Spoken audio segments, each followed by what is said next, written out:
was all mine. 'Cause it hurts to see her with that crowd downtown. But as long as there's a honky tonk, she'll never settle down. So close up the honky tonk, knock on the door. Don't let the one I love know better anymore. Close up the honky tonk,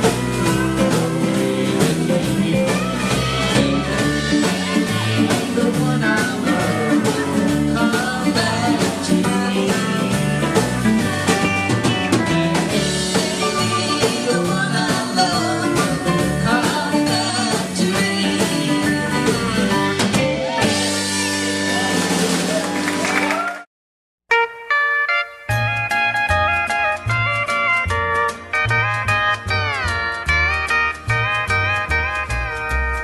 Mental cruelty. That's what I heard her say Mental cruelty. to the judge that day.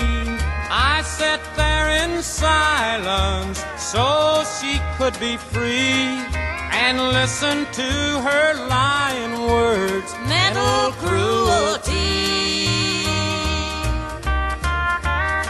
Your Honor, since our marriage, my life's not been the same. Why, I'm missing out on all the fun, and he's the one to blame. There's never any excitement now, the way there used to be. And sharing his way of life is mental cruelty. Mental cruelty, that's what I heard her say Mental cruelty. to the judge that day. I sat there in silence so she could be free and listen to her lying words. Mental cruelty. Divorces have been granted for many different things, even when there's not a reason and when no one can be blamed. With only 2 little words, she's on her merry way. Yes, all a woman has to claim is mental cruelty. Mental cruelty. That's what I heard her say Mental cruelty. to the judge that day. I sat there in silence so she could be free and listen to her lying words. Mental cruelty.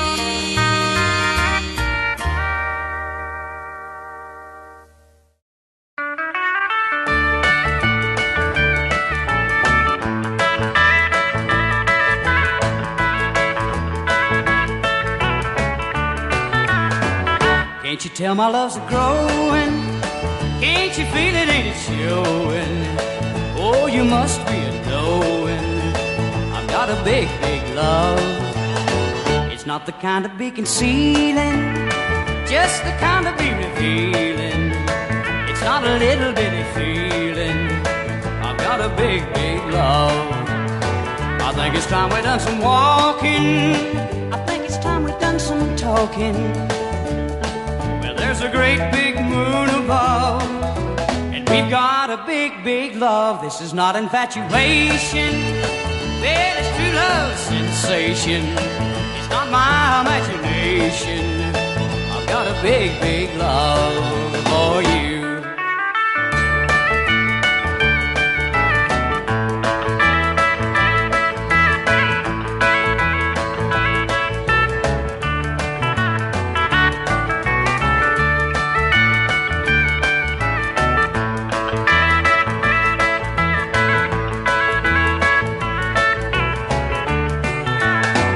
Can't you tell my love's a-growing? Can't you feel it, ain't it showing? Oh, you must be a-knowing I've got a big, big love. is not the kind to be concealing, just the kind to be revealing. It's not a little bitty feeling. I've got a big, big love.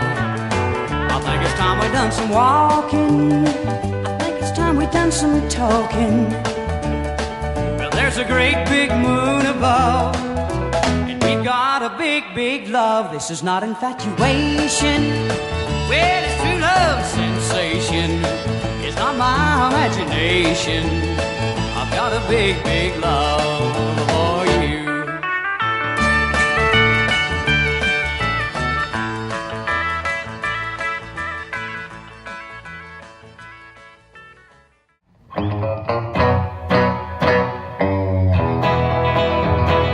Stopped at a roadhouse in Texas. There was a little place called Hamburger Dance. I heard that old jukebox play a song called The Truck Driving Man. The waitress then brought me some coffee. I thanked her and called her again. I said, that old song sure does fit me, 'cause I'm a truck driving man.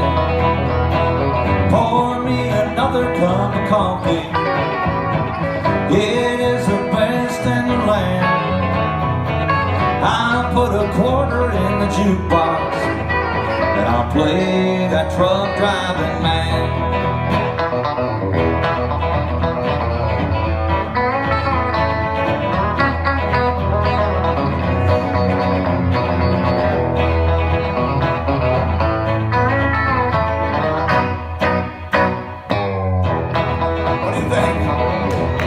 I love that solo. Maybe you gotta play it again, I don't know.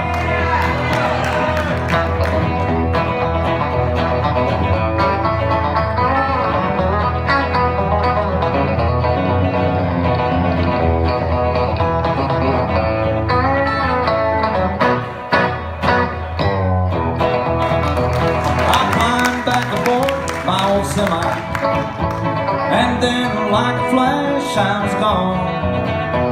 I got them old truck wheels rolling. I'm on my way to San Antonio. Now when I get my call up to glory, they'll take me away from this land. I'm gonna drive that old truck up to heaven, 'cause I'm a truck driving man. Now pour me another cup of coffee, for it is the best in the land. I put a quarter in the jukebox, and I play that truck driving man. And then I play that truck driving man.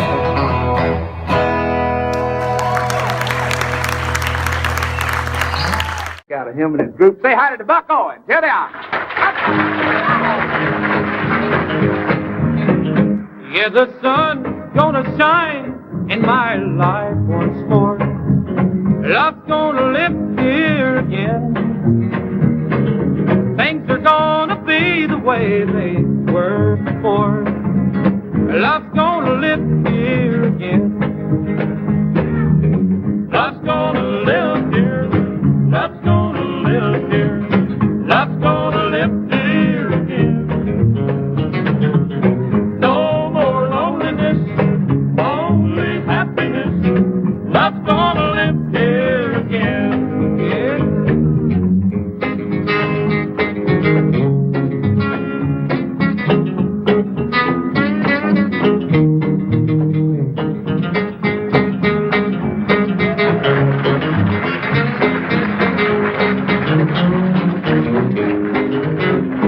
I hear bells ringing, I hear birds singing. Love's gonna live here again. And I hear bees humming, and I know the day's coming.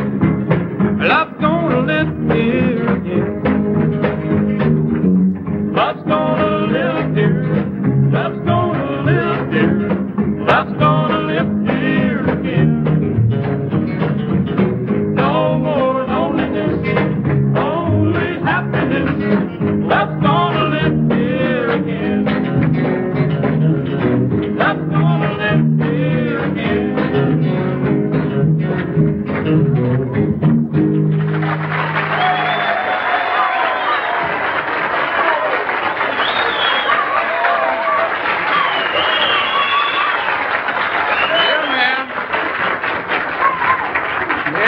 that ought to hold it till we get a rope. I'll tell you that. They've already been giving us this business, and we had about, hey, well, do just a little bit of Under Your Spell again. It'd be a shame to cut all of it. A little bit, all right? You've got me under your spell again. Saying those things again. Making me believe you're just mine. Good Lord. I'll tell you what we'll do, Buck. We'll move on down, because old Dean's run his mouth too much. Well, Could I tell you that I am just delighted to have you here, and you're not permitted to make dedications. Or is this microphone out? That's all. We got the big one down here. It's all right. Hello there, Boom.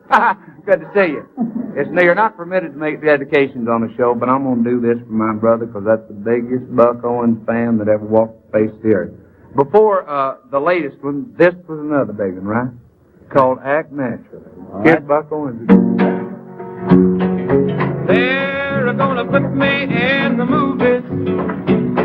Yeah, they're gonna make a big star out of me. Well, we'll make a scene about a man that's sad and lonely. Yeah, and all I gotta do is act naturally. Well, I'll bet you I'm gonna be a big star. I might win an Oscar, you can't never tell. Yeah, me is gonna make me a big star, 'cause I can play the part so well. Well, I hope you'll come see me in the movie.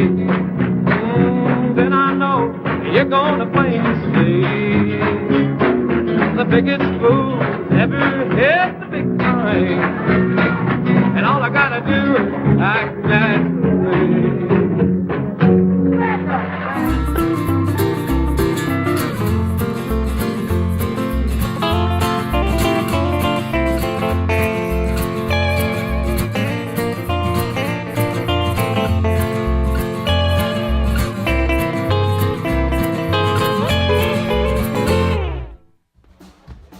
Hey everybody, welcome to Eclectic American Roots. Today's show is the roots of the Bakersfield sound. Now there's a lot more to the Bakersfield Beat than just Buck and Merle. The Bakersfield sound started in the 1940s as migrants from all over the U.S. became field hands and oilfield workers there. They made homemade music, filling the migrant camps, the honky tonks, and the bars with country, hillbilly, and western swing music. We will explore that sound with you over the next 90 minutes in the episode that we call The Roots of the Bakersfield Sound. We will introduce to you several key players who lived the Bakersfield sound. Plus, our video host Big Sandy will dig up more archaeological treasures from his musical vaults and share them with you. Our host for this episode, Ronnie Mack, makes his home in Bakersfield. For many years, Ronnie ran his Barndance show featuring country and rockabilly acts. It went on for decades in Los Angeles, including a long stint at the Palomino. Ronnie earned numerous awards for his musical craft, and he made a million friends, and in our opinion, is the mayor of California country. Ronnie's comprehensive talent for remembering the details of country and rockabilly music will astound you. The gray skies are gone. You're back in my arms, right where you belong. The key to my heart you hold in your hand,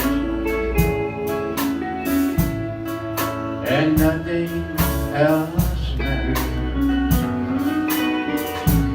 We're together again. Ronnie has brought in a country music star from the 70s named Susan Ray. She appeared with Buck on 5 duet albums.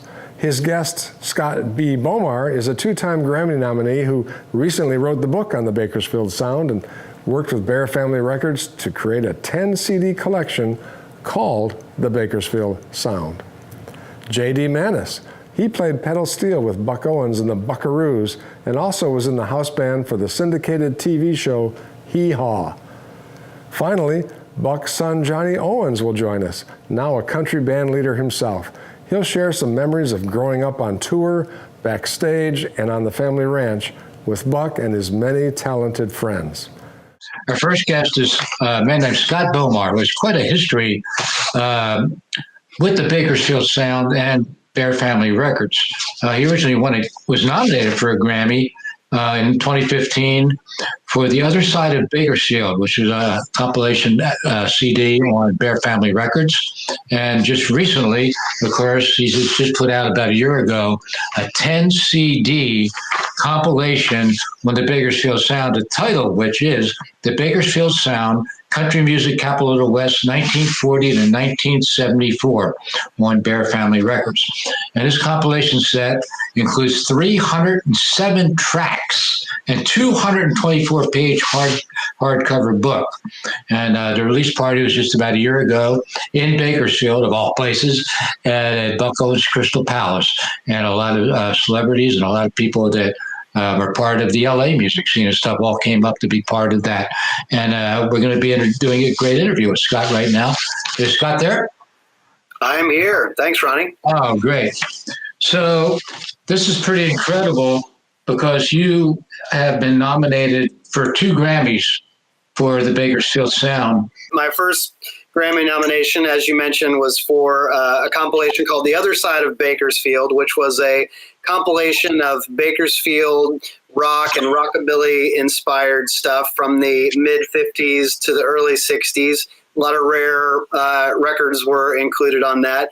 And then, as you mentioned, this box set is a more comprehensive overview of the music that kind of defined what we now call the Bakersfield Sound. And so I was fortunate enough to be nominated for the album notes category, which is basically the book that I put together for that set. And so those next Grammy Awards is coming up at the end of January. So me and 4 other people are competing for that best album notes category. So, fingers crossed. Yeah, of course, Bakersfield has been known as Nashville West. How long did it take for you from beginning to end to do this particular 10 CD project? Because besides all the 10 CDs, I went through all the tracks on each one. You have incredible people on it. Plus, it says 307 tracks, 220-page hardcover book. You were nominated for a Grammy for the album notes, the album liner notes. Yeah. So, but for you to put all of that together, how long did it take you from beginning to completion? It took me a lot longer than Bear Family Records probably wished it had. I actually spent several years. It was a bit of a passion project putting that thing together because I not only wrote the liner notes, but I produced the set. So I, went through all the tracks, and it was a huge undertaking. I think I worked on it. It wasn't the only thing I was working on, but I was working on that project for probably 4 or 5 years. Oh, wow. Trying to find, recordings that represent kind of a wide view of what made Bakersfield the music center that it was. And, I have recordings on there that start all the way back in the 40s with people who were basically living in migrant camps who had moved to Bakersfield from places like Oklahoma and Texas and Arkansas to work, as field hands basically. And I've got field recordings in there of some of these folks that were living in these migrant camps up through, early Western swing and some rockabilly influenced stuff. And then of course, Buck Owens and Merle Haggard. And, I kind of figured if anybody's going to invest in this kind of box set, then they've already got all the Merle and Buck hits on other compilations. So we tried to do some interesting things like alternate takes or live versions or rare stuff. So, it was really important to me to come up with music that wasn't just scratching the surface, but really a true deep dive. I came at it as a preservationist, really wanting to preserve and celebrate this music. So there's recordings on there where the original pressings of these might have been 100 print run on 78s, and some of the stuff's super hard to find. So it took a long time to get what I wanted and pull it together, but I'm really proud of it. And I'm glad that, we've got this sort of one-stop shop where right in one box you kind of have all of this important Bakersfield music history. I could have done a 20-disc compilation and written a book twice as long. There's just so much there, but at some point we had to make it semi-manageable, although I'm not sure most people would feel that it's manageable in the form that it's in, but there's plenty there for everyone. That is so cool that you did this going all the way back to 1940, because a lot of people, when they think of the Bakersfield sound, are very limited, as I am too. Most people automatically think of Buck and Merle, which of course is understandable. But, and then a lot of people do know to go back to Win Stewart, Red Simpson, Tommy Collins, maybe Dick Hurlis, maybe Kay Adams, who I love. I think she should have been having zillions of hit records. Yeah. And Rose Maddox was a part of that too. Her duets with Buck, I guess it was 1964, she and Buck did Mental Cruelty, which was CCMA Record of the Year together. Oh, Scott, their duet on Will There Be Sweethearts in Heaven. Oh man, that's as good as it gets in my mind. If the angels had sweethearts,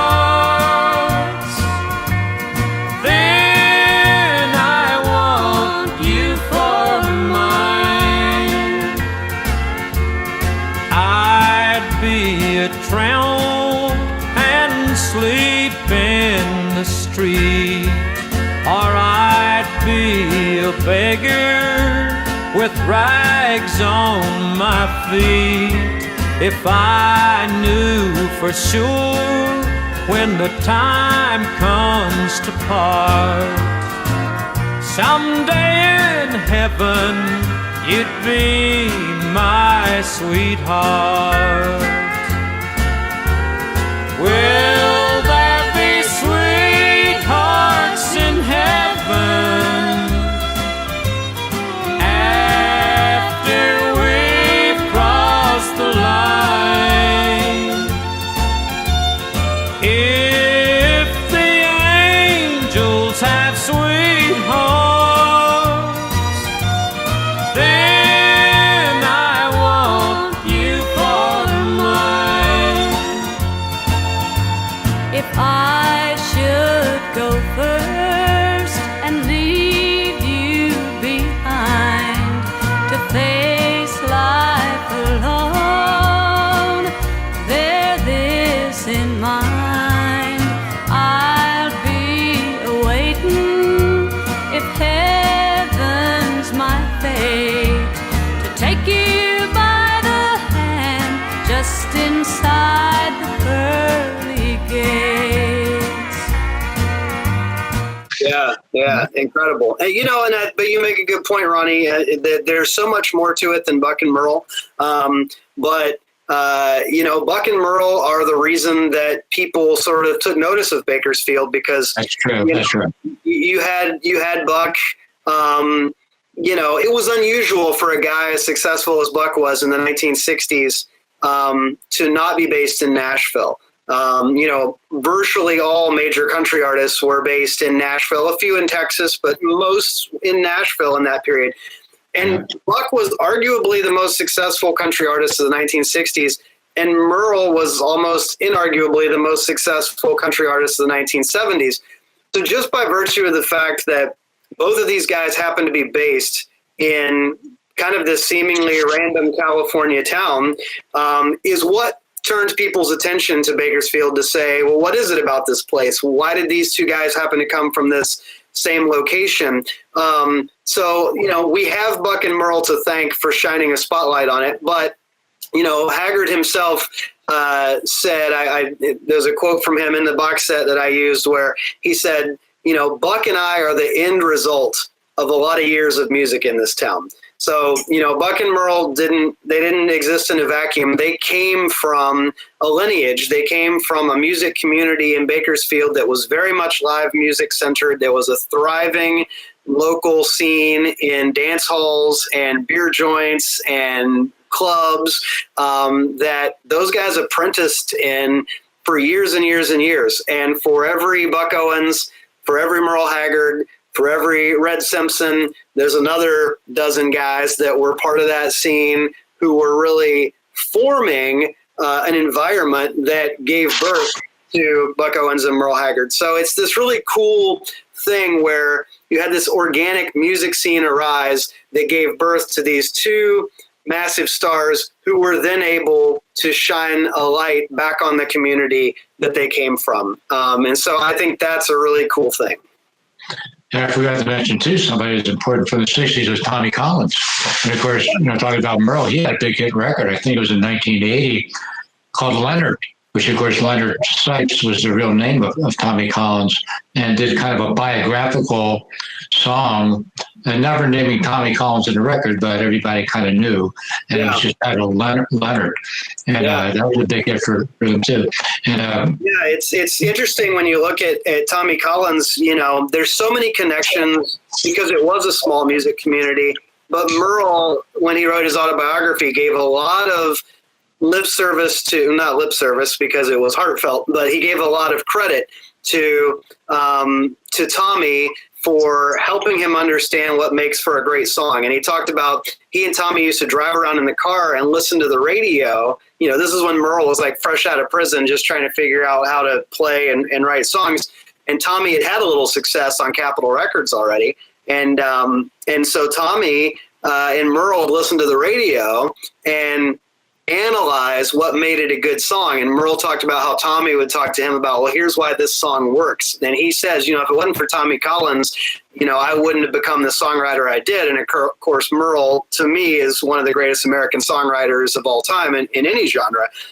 So he's important for that. But another reason that Tommy Collins is important is he was signed to Capitol Records in the 50s, and Ferlin Husky was the guitar player on Tommy Collins' records. wow. Ferlin Husky and Gene Shepard had a huge hit with a song called Dear John Letter in 1953.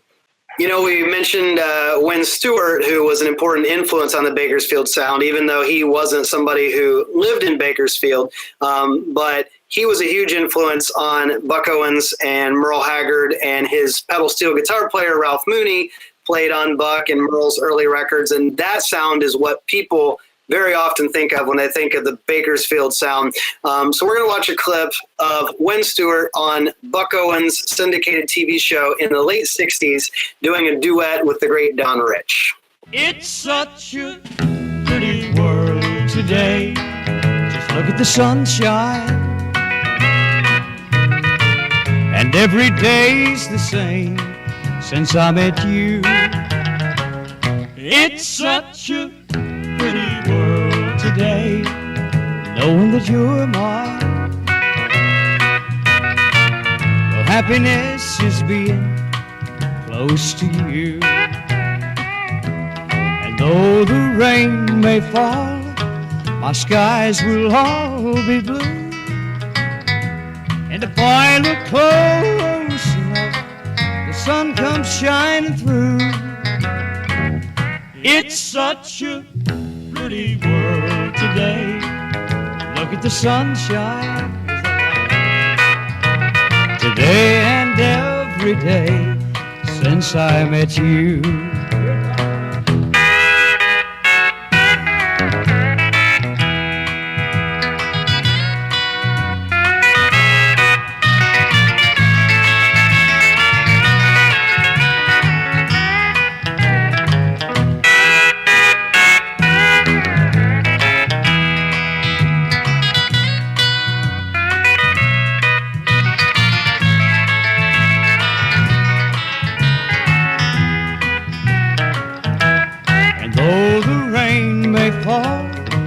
Skies will all be blue, and if I look close enough, the sun will come shining through. It's such a pretty world today. Just look at the sunshine today and every day since I met you. And so when that song took off, Ferlin, who lived in Bakersfield at the time, was not able to keep playing on Tommy's sessions anymore. They needed a new guitar player. So Ferlin recommended this local guy named Buck Owens, and Buck Owens came to Capitol Records, played lead guitar on Tommy's second hit record, and that was the first time Buck Owens ever played guitar on a session for Capitol Records. And for the next 4 or 5 years, he played sessions at Capitol, and it was that relationship with Ken Nelson, who was the main country A&R guy at Capitol in LA, that led to Buck getting signed. So that's what's so cool about Bakersfield. You look at a guy like Tommy Collins, we might not have had a Buck Owens or a Merle Haggard if it weren't for Tommy Collins. And there's guys like Ferlin Husky and like Bill Woods and all these pioneers who really gave these guys important shots early on, and boosted them.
Of course, Merle Haggard also gave a lot of credit. He even recorded albums to his heroes, including Bob Wills, Texas Playboys, and Jimmy Rogers. And I was surprised with it. I noticed on the track listings for this compilation Bear Family set that you have a few Bob Wills and Texas Playboys songs on there. How much did I didn't think of them as having much to do with Bakersfield. Am I totally out of whack thinking that they didn't have much to do with Bakersfield or what? Well, really, Bob Wills and the Texas Playboys, in a way, had a ton to do with Bakersfield. Now, they were never based there, but, you know, during right in that post-war period when Bob Wills came to California, and really during the war, Bob Wills was based in LA, and they were playing these swing shift dances down at like the Venice Pier Ballroom, Santa Monica Pier, where you'd have thousands of people coming out and dancing, all these factory workers from the war industry and everything. It was a huge scene in Los Angeles with Spade Cooley and Bob Wills and this huge Western swing, you know, explosion in popularity. After the war, Western swing kind of waned a bit in popularity in LA, but up and down the coast, it continued to be a really important influence. And in 1946, Bob Wills and the Texas Playboys played in Bakersfield once a week. So they had a little like route that they would do up and down the coast. And, you know, one night they'd be in, you know, I don't know, Visalia or Stockton or wherever, but there was one night a week during all of 1946 that Bob Wills and the Texas Playboys were playing in Bakersfield. Now they played beyond that year, they played in Bakersfield plenty, but that just shows you how popular they were there, that a band could sustain itself coming back to the same city every single week over and over and pack out these dance halls.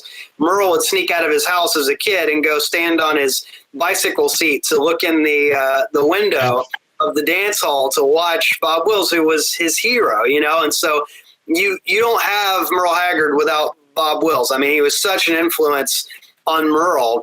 And so the recordings that we have of Bob Wills on the box set were actually recorded in a local Bakersfield radio station. They were like transcription discs. And so even though Bob was never based there, I'm sure they were just happened to be in town. That was the day of their gig, and that was the radio station they could get into to do these recordings. So yeah, we do have some live recordings on the box set from Bob Wills when Junior Barnard was playing guitar in the band. And he was a big influence on guys like Bill Woods, who was kind of one of the godfathers of the Bakersfield sound. I think it'd be, in my mind, quite important to mention that Dwight Yoakam, even though he never lived in Bakersfield, certainly played a big part in reviving knowledge of and interest in the Bakersfield sound, and of course helped bringing back Buck back into the limelight. Of course, they had the big hit together with redoing Streets of Bakersfield, put Buck back on the radio, and that was like a big top 10 hit all over again. And I think he deserves a lot of credit for really promoting that Bakersfield sound and turning a whole new younger audience onto it. Yeah, absolutely. You know, I say thank God for Dwight Yoakam and Marty Stewart and Brad Paisley and guys who have come along, you know, in subsequent years and pointed back to, you know, what came before and have helped new audiences discover some of that timeless music. And Dwight was certainly one of the first guys to do that. And I think, you know, we have Dwight to thank for, in the 80s, you know, making Bakersfield cool again. And I hope we continue to have artists who do that well into the future. And the rest of the guys for my first #1 single, this little norteña polka.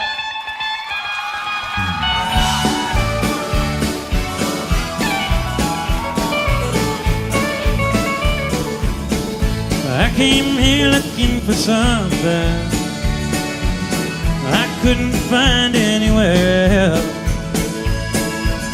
Yeah, I'm not trying to be nobody, I just want a chance to be myself. I've spent 1,000 miles of thumbing, yeah, and I've worn blisters on my heels, trying to find me something better here on the streets of Bakersfield.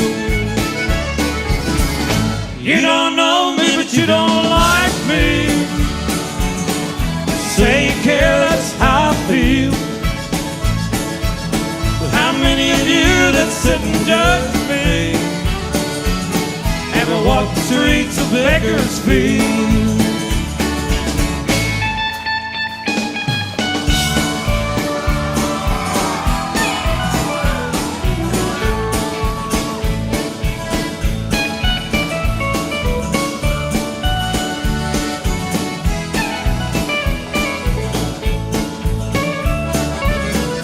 Spent some time in San Francisco. I spent a night there in the can. Lived through this drunk man in my jail cell. I took $15 from that man. I left him my watch and my old house key. I didn't want folks thinking that I'd steal. Then I thanked him as I was leaving, and I headed out for Bakersfield. You don't know me, but you don't like me. Say you care, that's how I feel. But how many of you that sit and judge me ever walk the streets of Bakersfield? People sometimes, there's kind of this narrative that the Bakersfield sound was a reaction to the Nashville sound, and you used a term earlier before we went live. You said it was an alternative, which I think is a much better word, because I don't feel like those guys were reacting to the Nashville thing, because then that kind of says like, well, the Nashville thing was, you know, something that they were kind of consciously trying to compete with or whatever. I don't think they were trying to, you know, react to it. I think they were just doing what they did. And what they did was like, you know, a little, like you say, it was more rough around the edges. It had fiddles, it had steel guitar, it had, you know, twanging Telecasters. And, you know, that was kind of because these guys, you know, came out of dance halls, came out of playing in nightclubs. I mean, they played loud music for people to dance to, and the music that was coming out of, say, the Grand Ole Opry was music that was designed for people to sit and listen to. And these guys built their whole, you know, Buck and Merle were working musicians in local clubs for years. They were trained to create music that's going to make people move. It needed to be exciting. Like that was their job, was to get the butts out of the seats and onto the dance floor, you know? So they had that instinct of more of that electricity, more of that kind of excitement. But, you know, it's funny too, when you look at like Ken Nelson at Capitol Records in LA, he let Buck and Merle do what they do. He let them bring in their own bands, and that's a big part of it. They weren't using the same musicians that all the other country artists in Nashville were using. And so that was kind of the genius of Ken Nelson. And you can sort of say, well, okay, you know, Ken gave us this, you know, he gave a platform to these guys to do what they do. By the same token, Ken Nelson produced Furlin Husky's Gone, which was one of the first kind of countrypolitan records. I mean, that was full of strings and swelling choruses, and it was sugary sweet. And, you know, so it's funny. It's not always as clear cut. You had the same guy producing some of these real, like, you know, countrypolitan records that was also producing Buck and Merle. And then you have Merle would go and do these beautiful, soft, sweeping ballads like Silver Wings, you know, and so it all gets sort of like mixed up in there. It's not always that Nashville was always smooth and safe, and the Bakersfield sound was always, you know, rough and rowdy. You know, these guys were more diverse than that. But I think that what makes the Bakersfield sound unique is that they were true to themselves, and they were given the space to do what they wanted to do. They weren't being molded by outside forces. They were artists. They had artistic voices. They didn't have producers saying, well, you guys are going to do this or that. They were fortunately surrounded by the right people who went, hey, turn on the tape machine and capture these guys doing what they do instinctively, because it's great. I did a box set for Bear Family on Red Simpson as well, and spent a lot of time with Red when he was alive, talking about his songs and talking about his career. And one of the things he said about Buck and about their collaborations, he said, you know, the thing about Buck was he was a great song doctor. He said, I would get this great idea, but I get it all twisted around. And Buck was like a surgeon, where he could go, man, you got to drop this verse, you got to move this line to here. He's like, he got this song doctor instinct. Like, he knew how to make a song a hit. So those guys, you know, Close Up the Honky Tonks was one that Red, wrote by himself, but Buck, of course, recorded.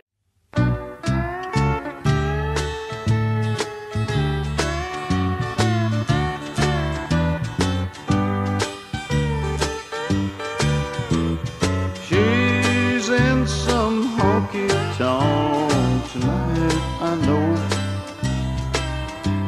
She's dancing where the music's loud and lights are low.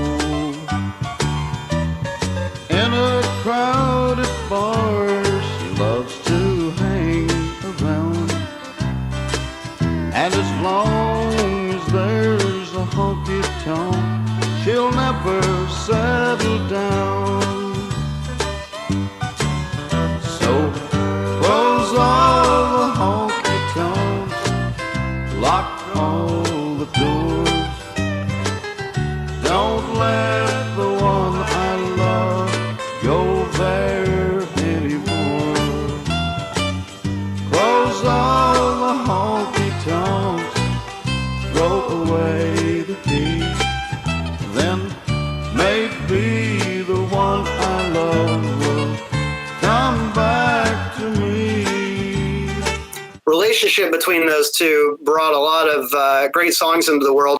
Yeah, I mean, there was Bakersfield in a lot of ways was a boys' club. I mean, there's a lot of men who sort of define the Bakersfield sound, but there were important women. Rose Maddox, who never lived in Bakersfield, but was a very important regional influence, of course.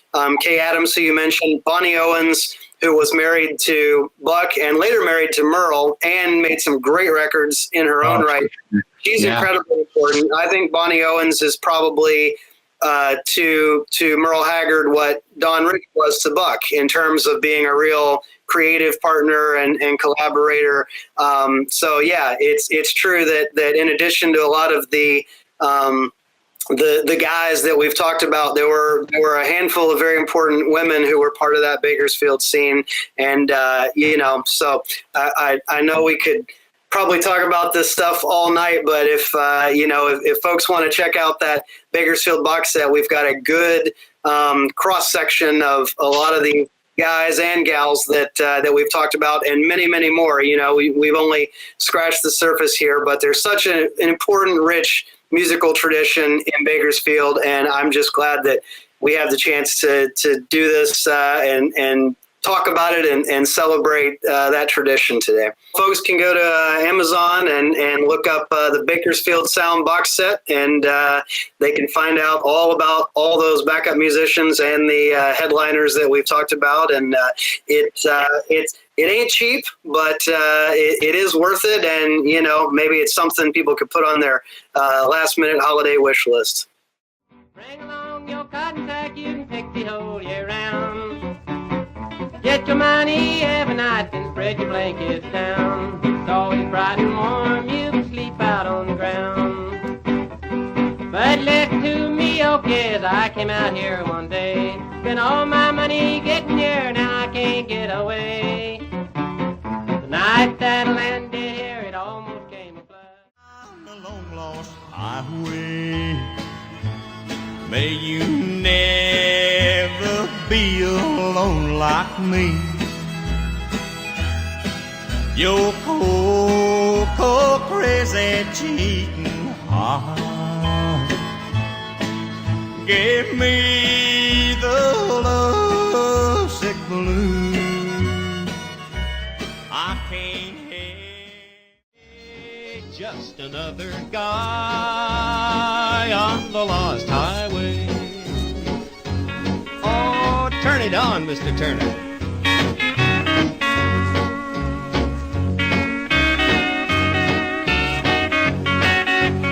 Oh, make your mama proud of you, boy.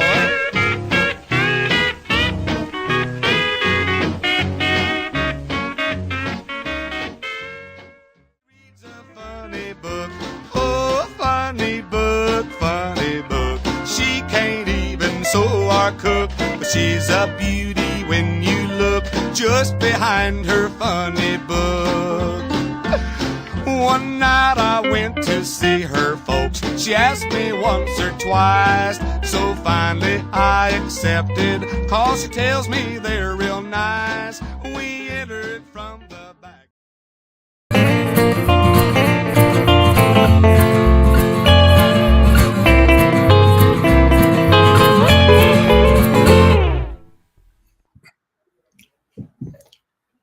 Hey folks, hope you're enjoying the roots of the Bakersfield Sound today with hosts Ronnie Mack and Big Sandy. I got to apologize. We've had a few title glitches you may have noticed, but we'll correct those on future airings. These things happen. Enjoy the music, just don't read the titles. If you want to see our entire catalog of Eclectic American Roots, you can go to YouTube at Stellar Jack's channel, and you'll see dozens of them from the last 10 months. And every show we do benefits our musicians who really need your help. So you may have to open a new browser, but go to stellarjacks.com right now, drop some money in the old tip jar, and help make Christmas a little merrier for our roots musicians. The Venmo is Jack's Hideaway. Now, let's get back to more of the roots of the Bakersfield Sound.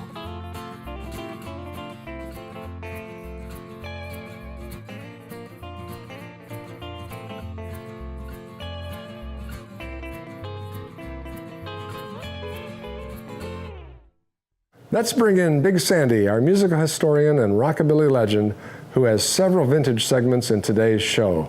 What's up, Big Sandy? Howdy, friends. Your video host, Big Sandy, on a beautiful California country Sunday afternoon. And thank you for tuning in. I hope there are parts of today's show that can capture some of the magic of a beautiful time in Bakersfield, when on any given day, you could tune in your TV set to shows like Cousin Herb's Trading Post, The Dave Stogner Show, or the one we're going to look at right now, The Billy Mize Show. Billy hosted several TV shows throughout the decades in the Bakersfield area, and I might note that he was also a regular fixture locally here in Southern California at Price's Foothill Club at Signal Hill.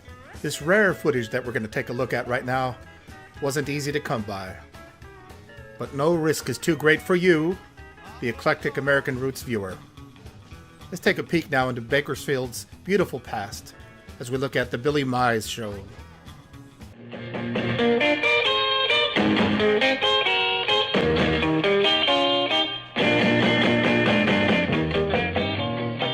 From the Nashville of the West Coast, Bakersfield, California, is the Billy Mize Show. With Anita Cross, Sal Brumley, Gene Moles, Bill Myers, featuring Dell and Sue Smart. With special guest stars Merle Haggard and Joe and Rosie Maple. Thank you. Thank you very much. Oh, boy, it's good to be with you today, and it sounds like everybody's in good voice and all. And we're pleased to invite you to this show because today we know that you're going to be well entertained. The show we have lined out for you, and here is an example of it. One of our special guest stars today. How about welcome on the show right now, Joe and Rosie Maple. Here they are. Howdy. Rosie. Hi, Buck. Hey, you got a new record out that you're going to do on the show today. What's the name of it? It's called Love Don't Live Here Anymore, but we're just kidding. We just kind of fixed this one up and answered to Buck Owens too, you know. But you know love lives around. I want to hear it.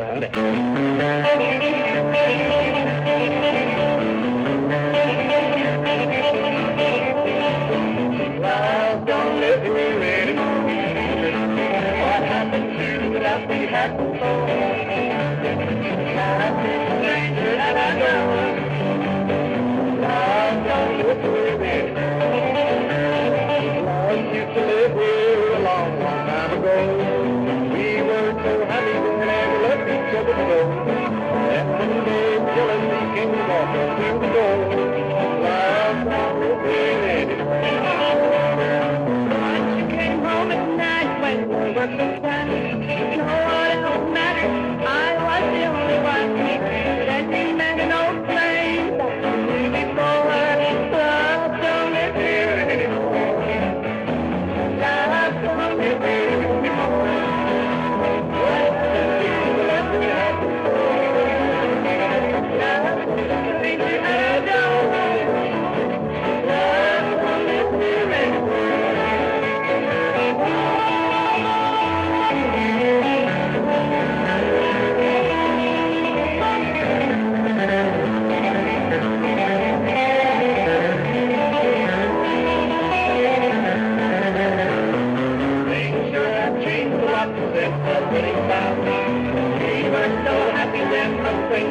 longer now. All we do is fuss and fight and fight the folks some more. Love don't live here anymore. Love don't live here anymore. What happened to that happy soul? Love is a stranger at our door. Love don't live here anymore. No, love don't live here anymore. True love don't live here anymore.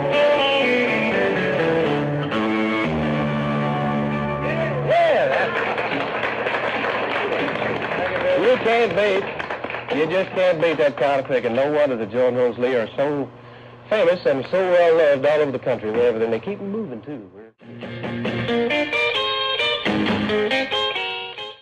The fellow that we're going to bring on right now is also from Bakersfield. You know, the reason that they're calling Bakersfield the Little Nashville is because so many of the top stars over the period of years, not just here recently, have come out of Bakersfield, more or less high schooled here. Now, Nashville, they moved to Nashville sort of, after they've been somebody, and they have got an awful lot of stars, more than any place else in Nashville. But Bakersfield, sort of, they come out of their home folks, Buck Owens and guys like Merle Haggard. Give them a nice round of applause.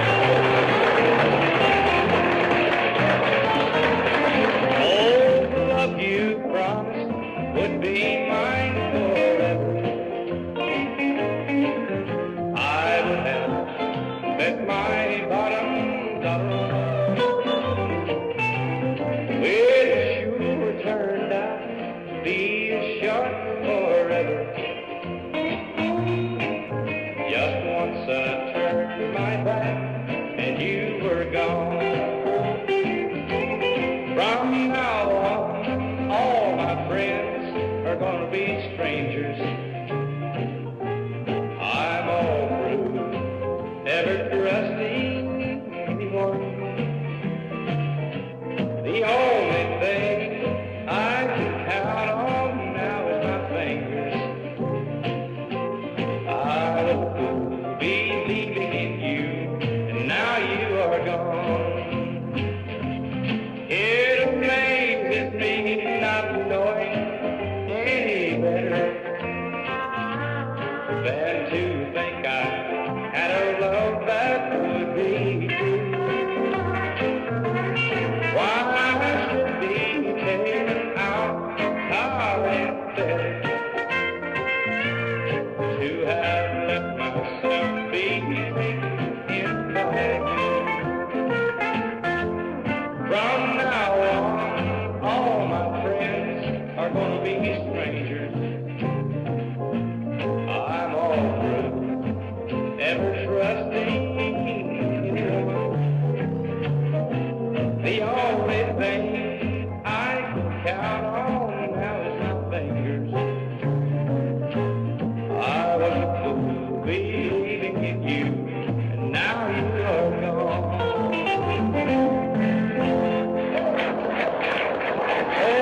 Boy, you can't beat that kind of singing. Thank you very much for the night. Thank you, boy. It's a pleasure to have you here on the show. And if I never get around to you, you're gonna know about the things I do. You're gonna talk about the harm I've done on the latest news. And if I live in a half a dozen times, I'll get even with a womankind. I'm gonna break every heart I can and every one I find. I'm gonna break every heart I can. I'll be a sign to understand. I'm gonna dedicate my whole life to this one plan. Well, if I live in a half a dozen times, I'll get even with a womankind. I'm gonna break every heart I can and every one I find. I'm gonna break every heart I can and every one I find.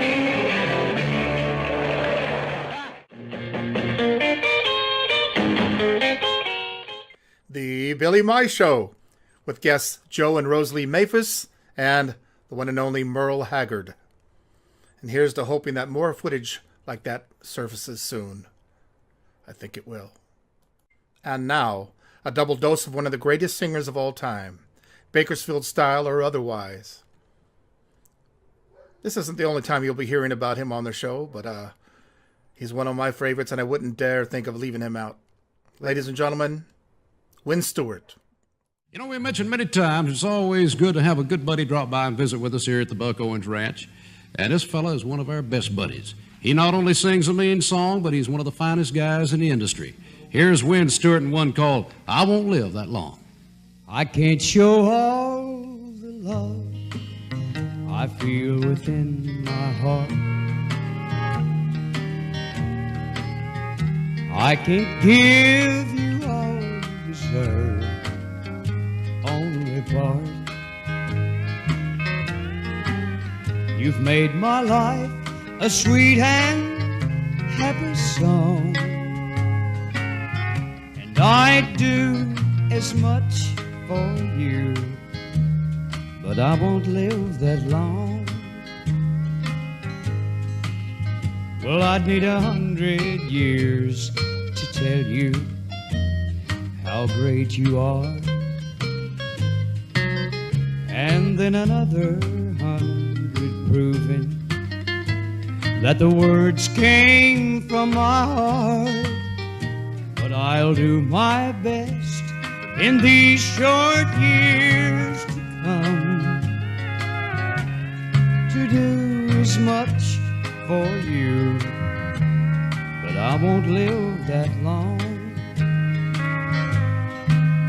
Well, you're the one that made me start believing in myself.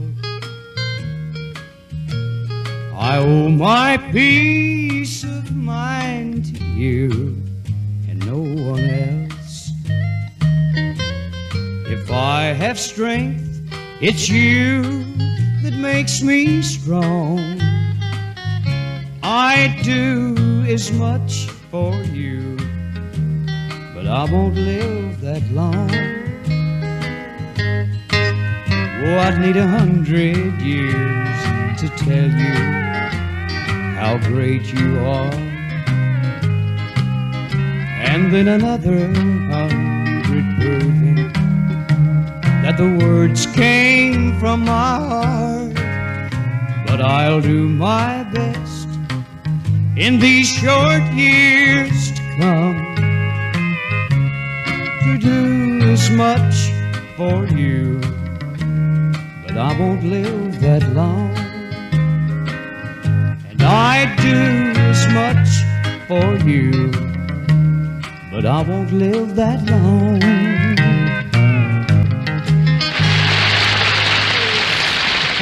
Thank you, man. That's fantastic.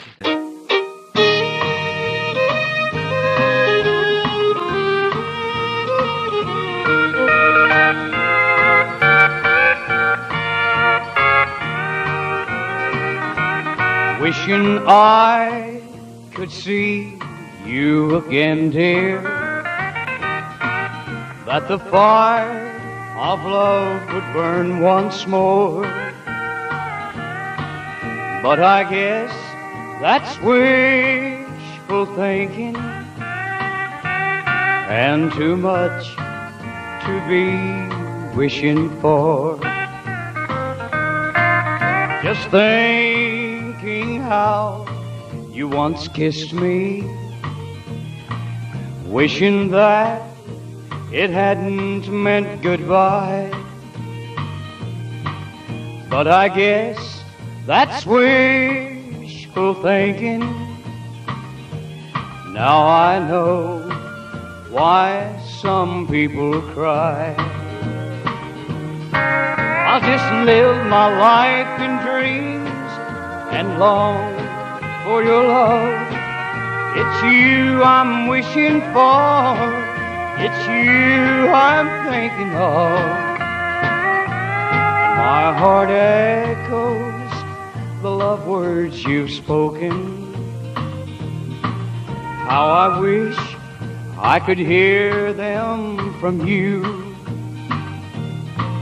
Won't you answer this heart that's broken and make my wishful thinking come true?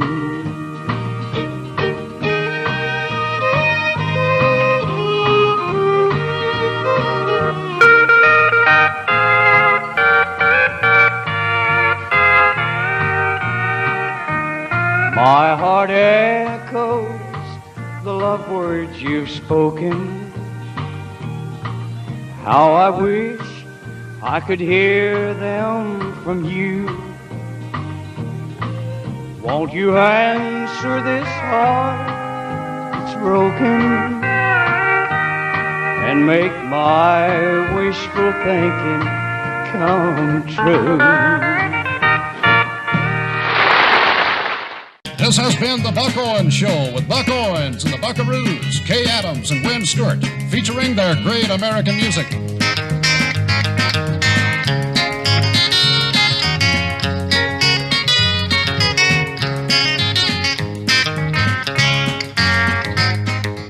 Oh man, I do love that. Winfred Lindsay Stewart, as his mama called him. The fabulous Wynn Stewart appearing on the Buck Owens Ranch Show. When I come back, I'll have more from the Buck Owens Ranch Show right here on Eclectic American Roots, the Bakersfield Sound. To Wembley in this 21st Festival of Country Music, we're spending tonight with one of the greatest honky-tonk singers of all time, whose music has influenced many and been enjoyed by millions since the 1950s. He's Bakersfield Buck Owens, who's delighted us all by coming out of his self-imposed retirement to find himself a hit all over again. Well, I stopped at a roadhouse in Texas. Was a little place called Hamburger Den. And I heard that old jukebox playing. Was a song about a truck driving man. And I poured me another cup of coffee. For it is the best in the land. I'll put a quarter in the jukebox and play the truck driving man. Well, the waitress just brought me some coffee. I thanked her but called her again. I said that old song sure does fit me. Lord, I'm a truck driving man. And pour me another cup of coffee. For it is the best in the land. I'll put a quarter in the jukebox and play the truck driving man.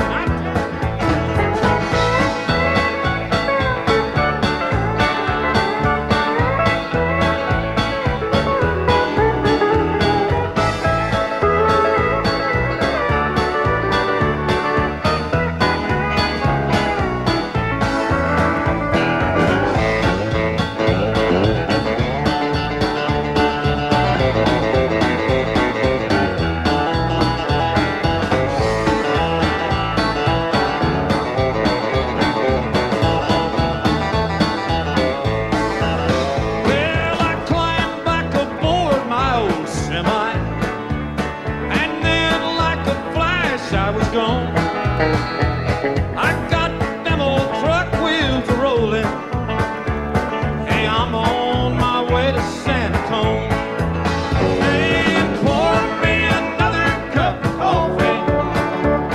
For it is the best in the land.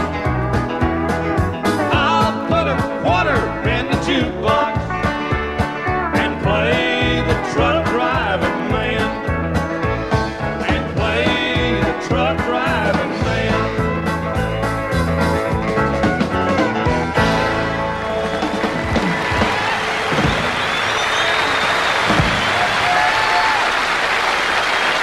I want to take off my hat so you can see I still have some hair. Okay, welcome back, everybody, to our special Bakersfield theme on Christopher Burkhardt's Eclectic American Roots Show.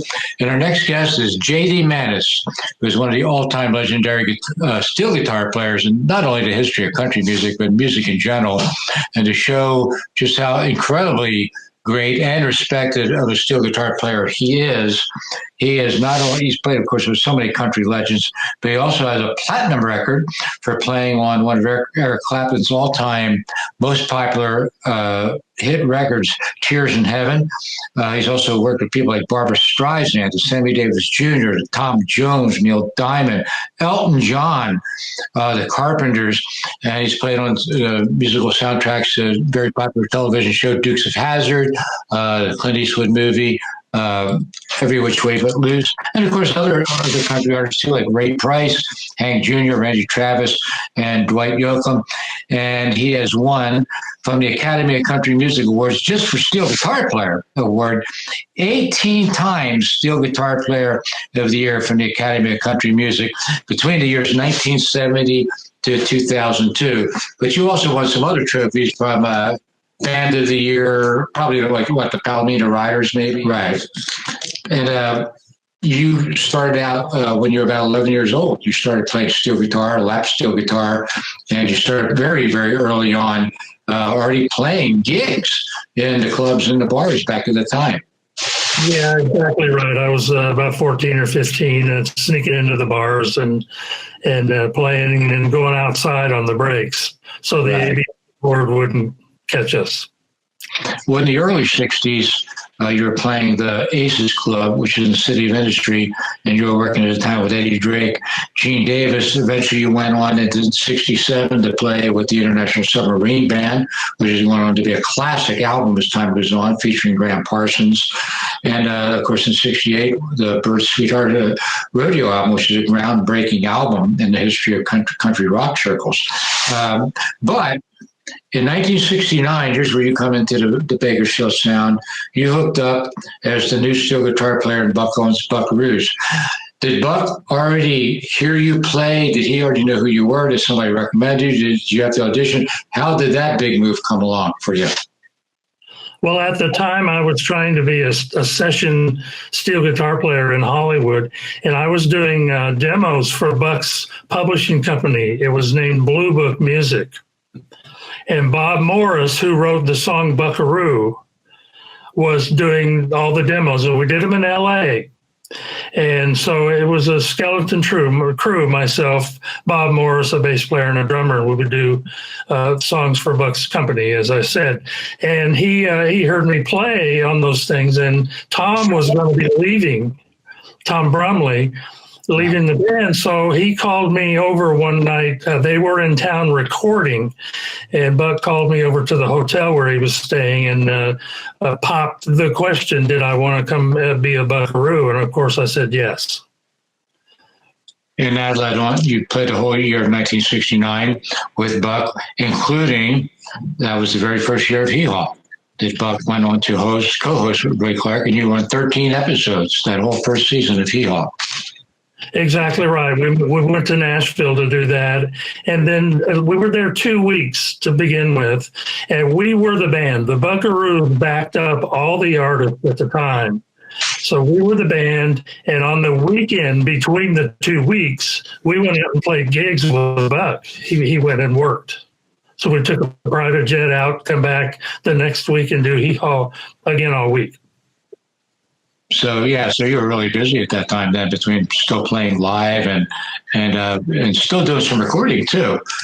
Yeah, he kept us pretty busy, and we were more or less on call even when we were home. I'm the only one that never moved to Bakersfield.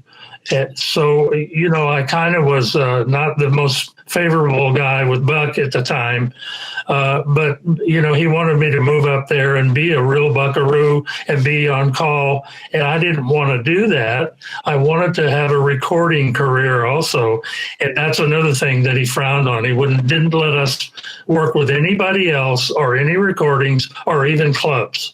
It had to be exciting, though, because in 1969, you were still a very young guy, and this was probably, the Birds thing was a big thing at the time because they were huge. You did the album, and I know you did one gig with them, one live gig with them, I remember you telling me. And but this was working with a guy who has already probably about 12 years worth of hit after hit after hit after hit, and known for having one of the most incredible country bands of the 1960s. So that had to be a really exciting time for you at the same time. Oh, absolutely. I've gotten more mileage, so to speak, out of the Buck Owens stint than anything I've ever really done. People remember that more than anything I've done, including working with Vince Gill or, whomever. And I really am thankful that I did that, got to do it with Buck. And even though, it was a kind of a weird thing, before he died, he really mellowed out, and we were friends. We talked, so it was a good experience. I have to say it really was. Well, you also played quite a few other of the Bakersfield legends. I know in 1970, after you left Buck, you hooked up with Tony Booth, who was also part of the Bakersfield sound. You did, I think, 2 albums with him, The Keys in the Mailbox and Lonesome 77203 in your early 70s. In 1970, you joined what was then the Palomino house band. I don't know, was it called the Palomino Riders already at that time? It was just the house band, the Palomino house band. It was called the Tony Booth Band at that time. Oh, Tony Booth Band, okay. And you joined that band with Tony, and that was really I think the first of about 4 incarnations of the Palomino house band or Palomino Riders. It was Tony Booth, and then you were in about 3 other versions of the Palomino band at the same time. Yeah, so you should have owned that club by now. You played there so often. But some of the other Bakersfield legends you played with, you played with Merle Haggard on Misery and Gin, which is a huge hit record. Yeah, Misery and Gin with Merle, and I've known Merle since he was a young guy with bad teeth. He came to be one of the guest stars at the Aces Club. Oh. And he would hide in the corner until time to go on. He didn't even have a case for his guitar. So, so that was pretty cool. And I've known him all these years, and it was really a nice relationship. He was always nice to me. I didn't get to play with him on stage, but that was. His record was a big one though that you got to play on. Yeah. And, and the whole Bakersfield sound thing, I got to say, in all honesty, my opinion is that it did not start in Bakersfield. Because in 1960 on, Buck was recording at Capitol Records in Hollywood. Hollywood, yeah, that's a good point. And so did Merle. Merle recorded there also. And during that time, Tom Brumley was the steel player for Buck. Right. So, and so that's where it really started. I don't know, because they lived in Bakersfield, maybe that's how it was transplanted. But, even on Merle's stuff, what was one of his favorite things? Bottle Let Me Down. Right. Those guys playing on that was Phil Ball, and what's his name, the steel player? I'm sorry, Ralph Mooney. Ralph Mooney, yeah. And the other thing is people don't know about is those early records. It was not Don Rich singing harmony with Buck. It was Buck singing harmony. That's right. So a lot of people are not aware that Buck sang his own harmonies on the records. Don Rich sang harmonies in the live shows, television shows. Yeah. I was around. I did play on Tony Booth's records. We did those in Bakersfield. Right. Well, you also played either live or recording with other Bakersfield legends of Tommy Collins. Of course, Merle Haggard wrote a song and had a big hit about called Leonard, which was about Tommy Collins. Tommy's real name was Leonard Sipes. Billy Mize, lots of Rosematics, both recording and playing live. Red Simpson, you work with a lot too, both recording and playing live. But you're saying, I want to go back to Merle. You mentioned that he used to come and hang out at the Aces Club, but you played there very early on. So this is like quite a while before Merle became famous at all then.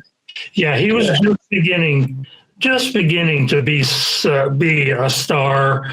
And that was around 1964, 64. And I was there for 4 years with a guy named Eddie Drake. And Eddie Drake was a Merle Haggard fanatic. He liked to sing like Merle, and he liked to sing like, these other singers. But it was a great place to play. And that I played there with Earl Ball, the piano player. He's actually the one that got me that gig. Uh-huh. So, I've known Merle all those years. We toured, the Desert Rose Band toured with Merle, and I saw his show nightly for months. So, as he did his thing, some nights it was really great. Some nights, okay, depending on how he felt. And so, it was a nice friendship. As far as Merle goes, another thing that was cool about Buck and Merle, that combination, the two of the most popular of the Bakersfield artists, was they were both married to Bonnie Owens. Yes. Who was an incredible singer in her own right, both as a lead singer, kind of any comparison that she was an incredible lead singer and a great harmony singer also. And she gave the 2 barn dances over the course of years, and to get her up to sing, she was the sweetest, nicest, good Christian lady, that's just always smiling, and you don't get any nicer than Bonnie Owens, But yeah, she sang with both of them, and she was also part of the sound, not just because she sang with both of them, because of her own albums, her own records also. Yeah, there was no mistaking Bonnie when you heard the ensemble sing on stage, and even on records for sure. There's no mistaking her voice. It was out there in front, but not way in front of Merle. It was absolutely perfect. So far, so bad.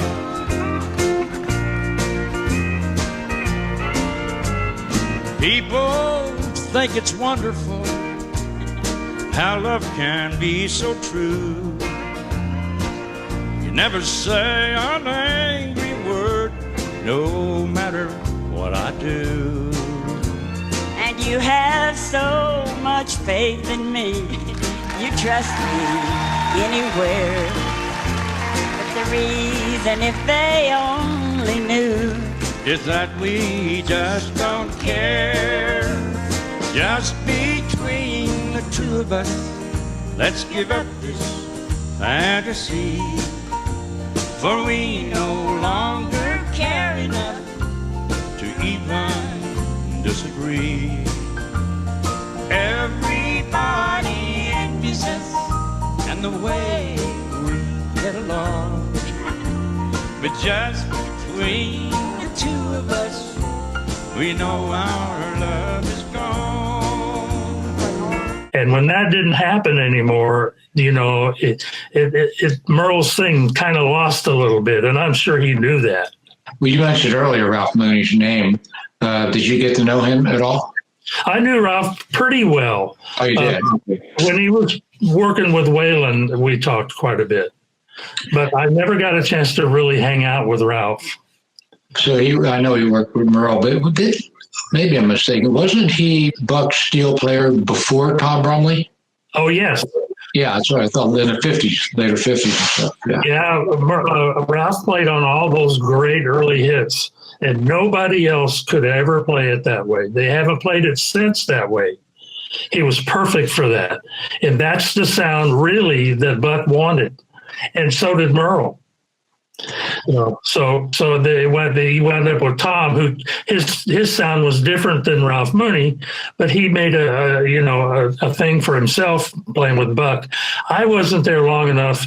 To be honest with you, I was a green kid, and I kind of wanted to do things the way I wanted to do it, and Buck wanted it the way Mooney did it, or Tom, and it just didn't work out. So him firing me actually was probably one of the best things that ever happened, because I got to slip right back in to my session slot and do what I really wanted to do. And like I said, it was a really great experience, and I wouldn't take anything for it, but it was a little bit tough sometimes. Another guy that you played on his very first album that we mentioned a couple of the other guests we've had was Dwight Yoakam. You played on his first album. And I think that for anybody that appreciates, respects the Bakersfield sound, he was the guy that really put it back on the map. You know, when he came out, was he constantly speaking about the Bakersfield sound? He was always promoting it because he got to be really good friends with Buck, recorded Streets of Bakersfield again. They had a big hit, put Buck back on the charts again, you know, and brought a whole new young audience, you know, because he brought a lot of rocker kids, punk rockers and rockabilly kids, and all these kind of people started showing up at his shows and turned them on to that type of music and the Bakersfield sound, and the people like Ray Price, who you played with, you know, Johnny Cash, and, you know, that whole type of thing too. So I think he was a really important part of Southern California, period. Did you ever play with Win Stewart? Oh, yeah, of course. Oh, you did? Oh, okay. Many times. Yeah. Yeah, of course, many times. You know, he had a band out at a place out in, out there by, I forget now, by the Aces Club out in that area called the Bright Torch is where he played. That's where Dennis worked for him, Dennis and the two guys, Dennis Romack on bass. And they played with him for years. Wow. And we all go to jam sessions together. After hours, we'd go play at a club till daylight. And sometimes we'd leave on Friday night and not get home till Monday. That happened a lot. I didn't know you played with him that much. Oh, wow. So you got so much to be proud of with all the doggone legends that you played with, you know, recorded with, played live with, and everybody knows who you are. You're probably one of the top 5 all time most influential and greatest, most popular steel guitar players in the history of country music.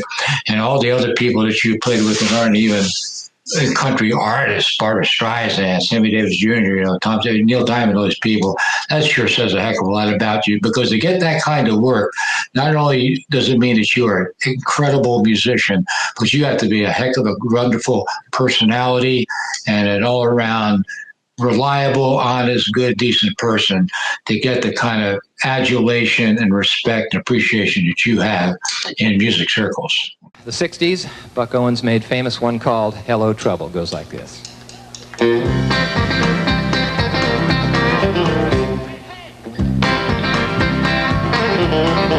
Woke up this morning, happy as could be. I looked out my window, what's that I see? Coming up the sidewalk, just as plain as day. Well, here comes trouble that I never thought I'd see since you went away. Hello, trouble, come on in. Well, you talk about heartaches, where in the world you been? Ain't had the miseries since you've been gone. Well, hello, trouble, trouble, trouble, welcome home.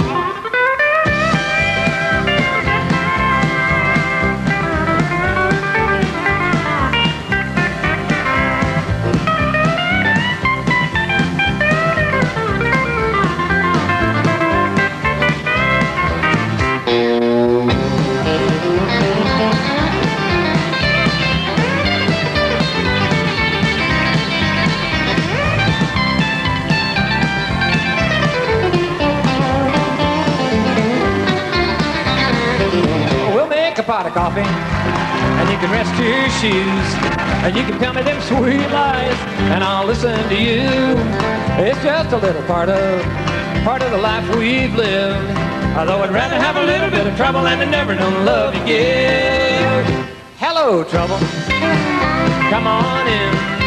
Well, you talk about heartaches, where in the world you been? Ain't had the misery since you've been gone. Well, hello, trouble, trouble, trouble, welcome home. Hello, trouble, trouble, trouble, welcome home. That's it.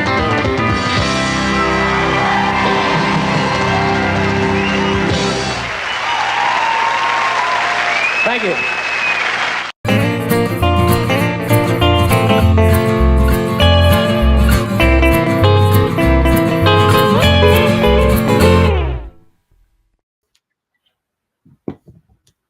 Hey, music lovers. Time for another quick break. We always want to acknowledge our high rollers, those people who donate extra special amounts of money to the musicians on our shows. This week, we want to thank Tracy DeVoe. Tracy DeVoe has been very generous, and also a shout out to Mary Rathbun. Mary's watching us today on her big screen TV in her living room. Time for a Corona comment. Remember when you were told to stay away from negative people? Well, now it's just the opposite. You got to stay away from all the positive people. So we've been producing the show now for 10 months, and every show still benefits our roots musicians, and they really need your help paying their bills, especially with Christmas coming. So please go to stellarjacks.com, drop a few bucks in the tip jar, and feel good about yourself. Now let's get back to the Bakersfield Sound.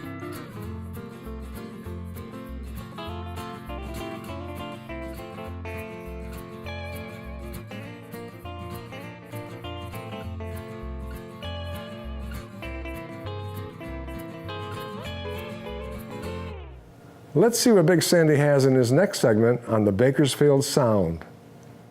Big Sandy back. This is a good one today, isn't it? Now, the Buck Owens Ranch Show was a nationally syndicated half-hour TV series that ran from 1966 to 1972. 4 times a year, Buck and the Buckaroos would travel to Oklahoma City's WKY TV studios to film a dozen or more shows that would then be broadcast weekly. The show is really a treasure, as it features Buck Owens and the Buckaroos in their prime, along with many guests showcasing the Bakersfield Sound. Let's take a look now.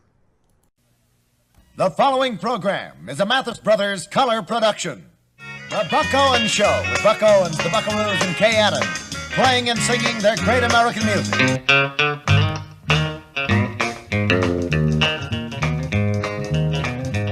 Well, wham, bam, thank you, ma'am, I'll be on my way. Thank you, but no thank you, not today. First thing is matrimony, next thing is alimony. Wham, bam, thank you, ma'am, I'm on my way. Well, I'm too young to get married, you see. There's too many places that I'd rather be.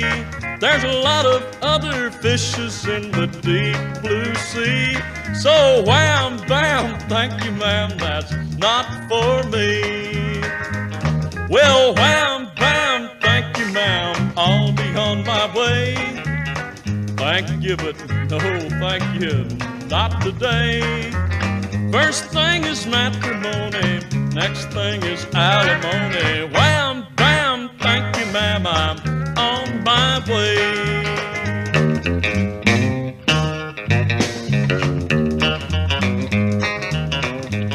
Well, I'm not the kind of guy to buy a ring. I'm afraid of wedding bells and rising things. I'm too restless, I'll never settle down. So wham, bam, thank you, ma'am, I'll see you around. Well, wham, bam, thank you, ma'am, I'll be on my way.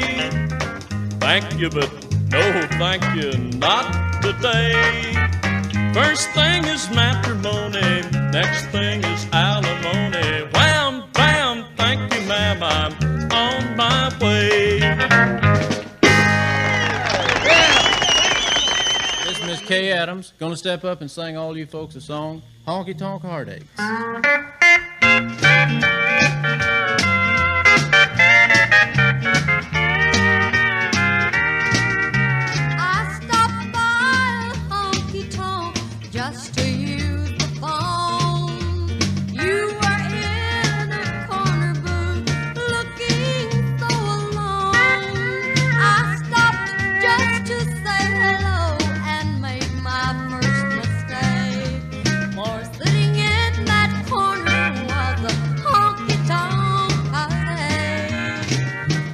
Just a honky-tonk heartache, that's all you'll ever be.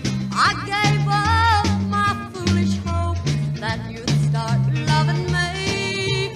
For I know all the things you like, the way you like to live. I know you're a honky-tonk heart and every heartache you can give.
smooth sailing from now on. 'Cause my cheap baby's gone. Diamond rings I can't afford, so I threw her overboard. But they're gonna be smooth sailing from now on. I've satisfied my hanker, I got somebody new. When I cut loose my anchor, I saw the last of you. And they're gonna be smooth sailing from now on. 'Cause my cheap baby is gone. Baby, I'll have peace of mind, 'cause I know I'll find smooth sailing from now on.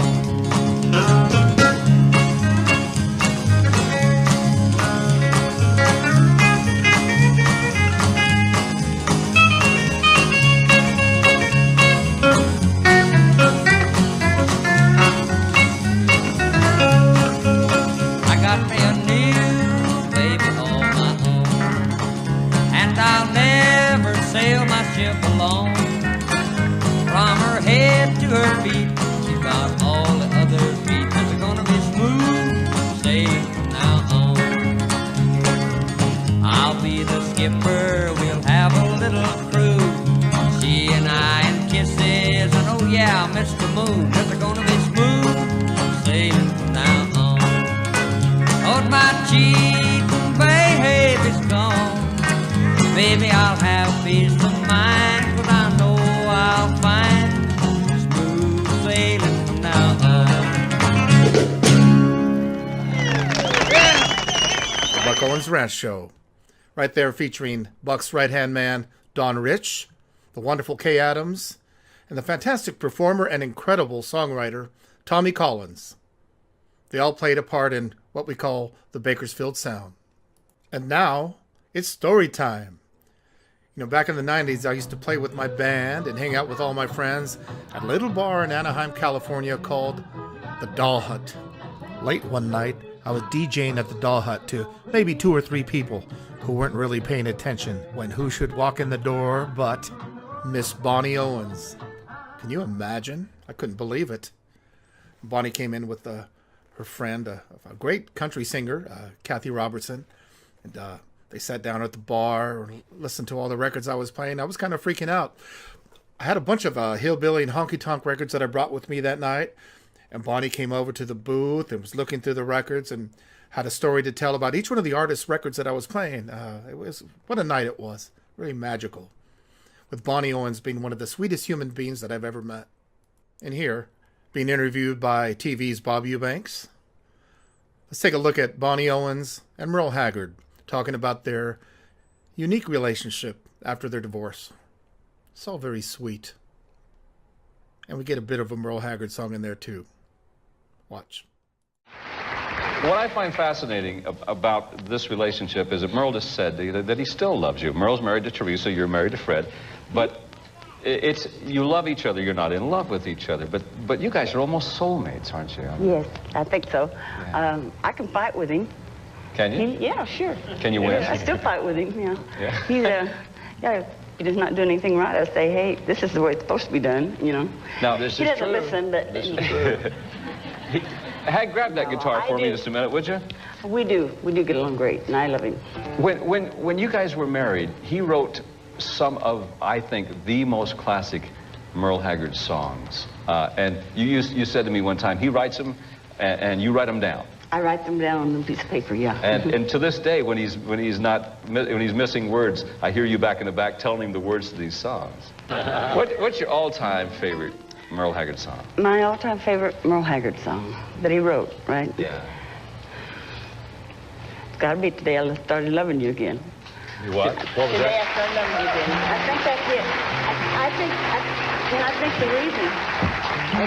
I think the reason for that is there's really no end to that song. You know, it just keeps going on. It's been recorded by about 13 million different artists and sold about 20 million records. Do a little bit of it for me, just to get there.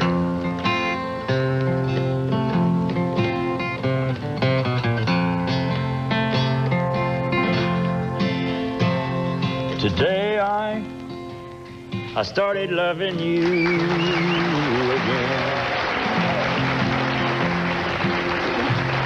and I'm right back where I've really always been. I got over you just long enough to let my heartache mend. And the day I started loving you again. Isn't that a good song? Great. I guarantee you, it's really hard to pick the most favorite. If you in one sentence had to describe Merle Haggard, how would you do it? Or how you feel about Merle Haggard? How I feel, or Not how you feel about him. Be careful now, you. let's see. I'm not lying about this. I really feel like I'm in really awesome company when we're all together and everything. You know, everybody's together. I don't feel like I never told him this, but I think it's because he's so talented and so deep. Oh, Bonnie. Oh, Merle. Oh, Bakersfield. All right, I'll be back in a flash with some modern-day examples of the influence of the Bakersfield sound. Don't go away. Welcome back, everybody, to Christopher Burkhardt's Eclectic American Roots Music Show. And Christopher has been promoting all forms of what we call traditional American roots music. Now the modern term is Americana.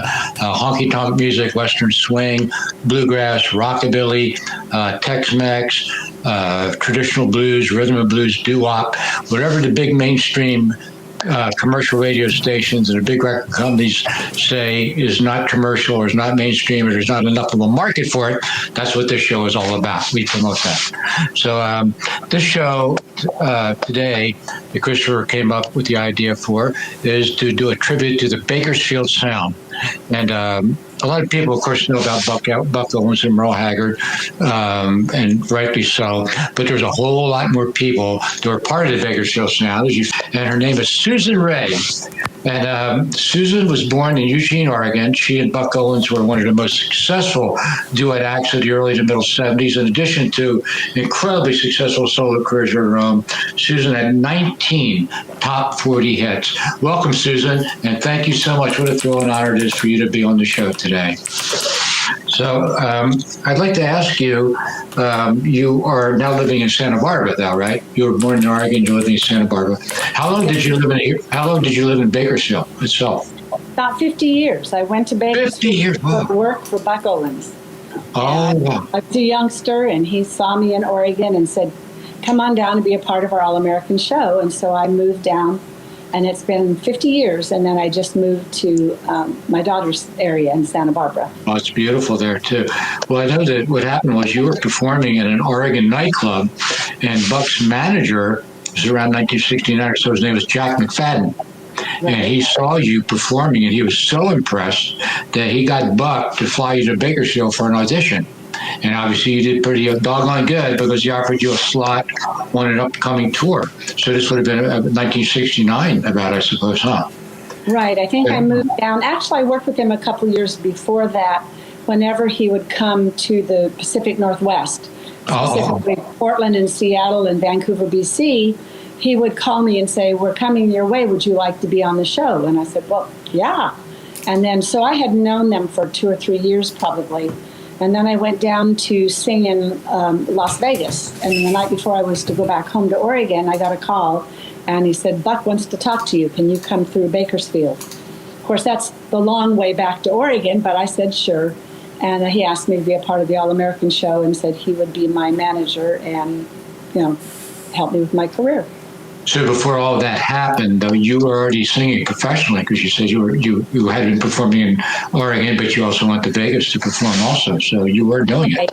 I was locally. I was on a local TV show, actually called Hoedown, close to Hee Haw, in Portland, and I sang there every week, and I sang in nightclubs. But I was not brought up in show business. I didn't even know country music existed until I was probably 18.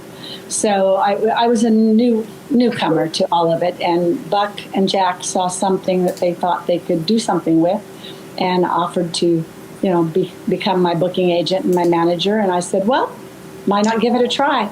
when you were actually already performing before you hooked up with Buck Owens and recording your own hit records and stuff, what type of music were you doing? Like top 40 pop type of things? Well, I sang, I guess you'd call it rock and roll then, but it was not rock and roll as it is today.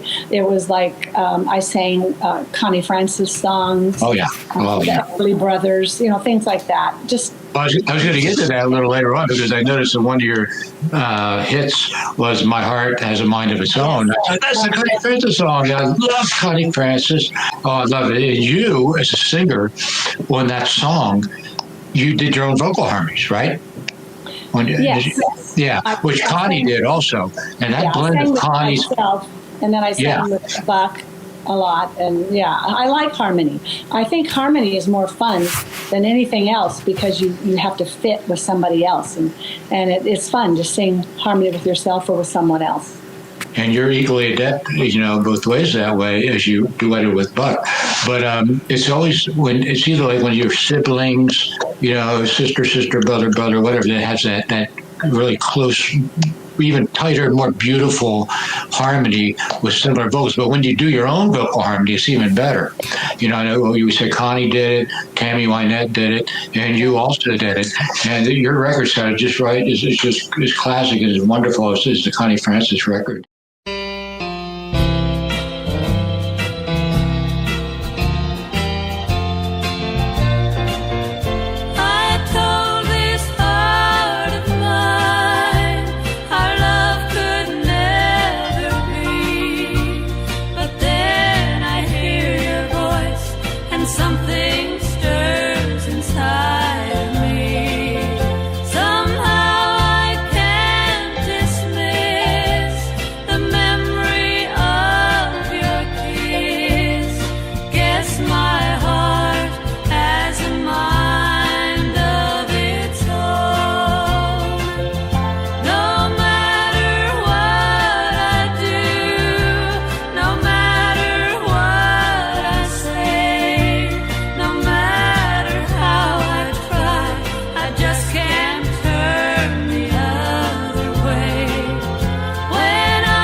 So I was stoked when I didn't know that you did that song. I listened to it. Oh man, that sounds so beautiful. One of the few ones that was my idea. As you'll notice, most of the songs were written by Buck or somebody in the group. And I said, could I do this one? And he said, yes. Also, I wanted to ask you real quick too. When you did go out on tour with Buck, right after he opened that, he offered you that slot. Did you use his band, or did you bring all of your own musicians with you? Oh no, I used the Buckaroos. The Buckaroos, okay. Yes. Was JD in the? We had JD here on the show also. We already interviewed him. Was he the steel player at that time, or was it still Tom Brumley? Oh yeah. Well, I was there for a long period of time. Tom Brumley was still there when I started, but JD came, and I'm still close. Feel very close to JD and his wife. He's such an amazing steel player, and nice people. Yeah, sure are. And in 1969, you cut your first record. It was called "Maybe If I Close My Eyes, It'll Go Away." And then your second record. Where I am now with my eye surgery. Maybe if I close my eyes. Oh, that's funny. Oh, wow.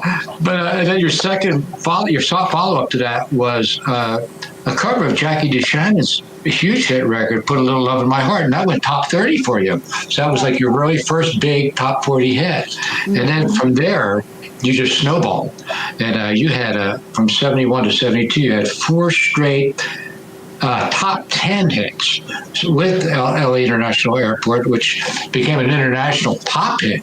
Also, it crossed over at the top 40 in addition to being a country hit for you. And there was also "Pity Pity Patter," "I've Got a Happy Heart." Well, I think the first top 10 was Willie Jones, which was just before LA International Airport.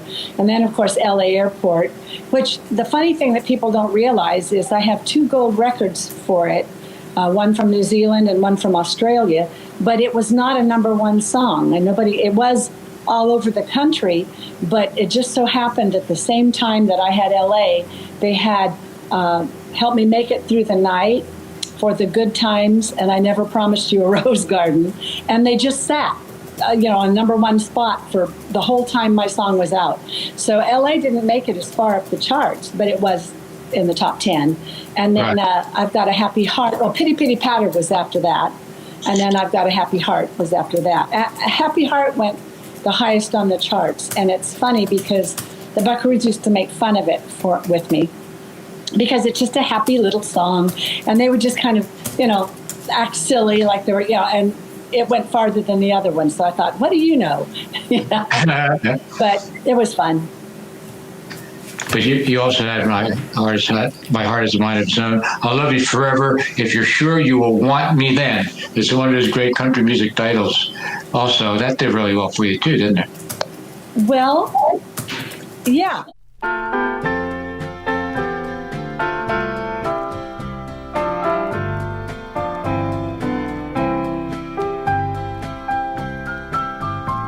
So many times we all complain, unhappy with our lives, but just between you and me, I'm always satisfied. The world can never touch me or cause my smile to fade, for I am you and you are me, and that's how love is made. And I love you forever, if you're sure you want me then. Like a willow in the wind, I will always bend, higher than a mountain that no man can ascend. And I love you forever, if you're sure you'll want me then. Susan, in addition to Buck Owens, did you get, and you were living in Bakersfield also, did you get to know and play shows with or record with some of the other legends of the Bakersfield sound? It would be Merle or Win Stewart or Tommy Collins, Red Simpson, any of those people like that? Well, yes, I did shows with all of them. Not so much Merle, because he and Buck were so big that, I met them and saw them, but I don't know that I worked with Merle per se, but I knew him. And the rest of them were all on Buck's show at different times. So yes, I saw most of them. I didn't hang out in the honky tonks because I was a mom and I have 6 kids. And so I always felt kind of left out a little from the Bakersfield sound, because they all palled around together, and sang in different places and sat in with each other. And I didn't go to nightclubs when I was home. I sang in them when I was working. So I felt like I wasn't really a part, but I found out in the last 5 years that that's okay, because they actually put me in the Bakersfield Hall of Fame. And they started coming to me, and I guess they thought I wouldn't be involved. And I said, no, I'll do whatever, So I feel more kinship with them now. In fact, that's the one reason I said yes to this, even though I just had eye surgery and I'm looking pretty worse for wear. But I thought, I can't not be involved with the Bakersfield sound.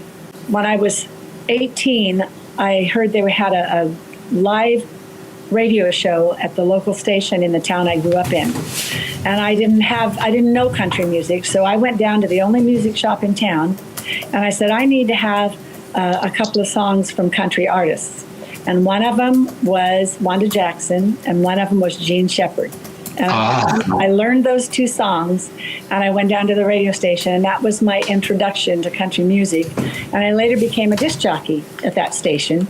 So then I ended up with an education of country music. And Wanda, Gene Shepard are on this compilations, 10 CD box set also. So yeah, he got everybody on there. It's just unbelievable. Going back to 1940. Very amazing job. That is just incredible. He said it took overall about I think he said like 4 to 5 years to do it from beginning to end and actually have it completed. Well, I have the box set, and it's so heavy I can hardly carry it around. Oh, that's so funny.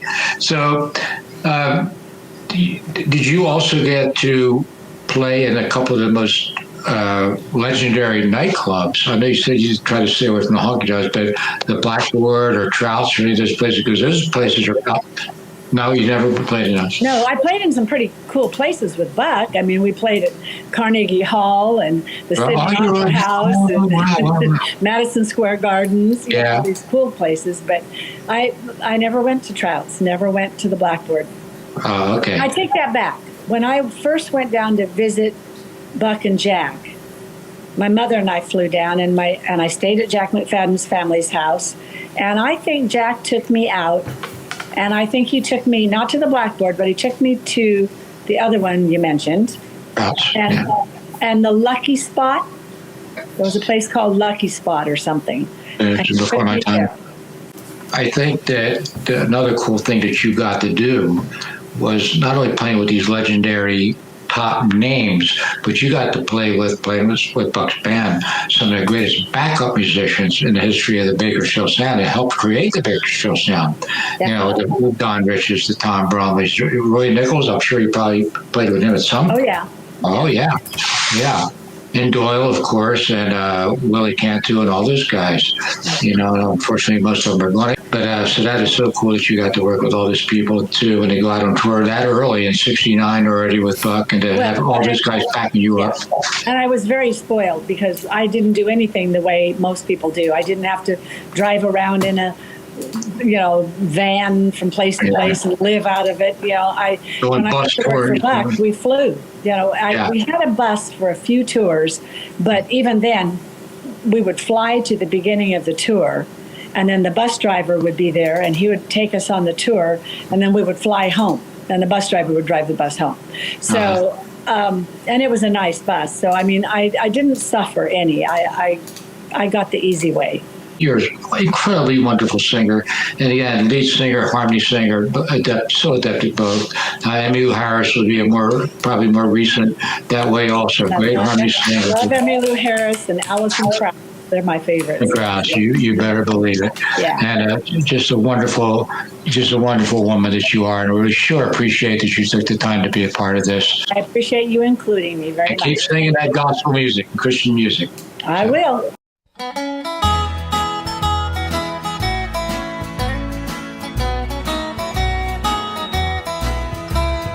What you gonna do with a dog like that? He ain't no good, and that's a well-known fact. I'd run him off, but he'd just come back. Now what you gonna do with a dog like that? That man of mine, he's a no good thing. He went downtown and hawked my wedding ring. Spent all the money before he got back. Now what you gonna do with a dog like that? We've got 6 kids and 1 on the way. He lays around the house and he sleeps all day. Always wanting me to scratch his back.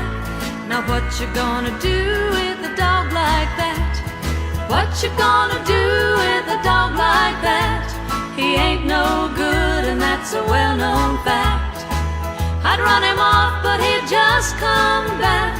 Now what you gonna do with a dog like that?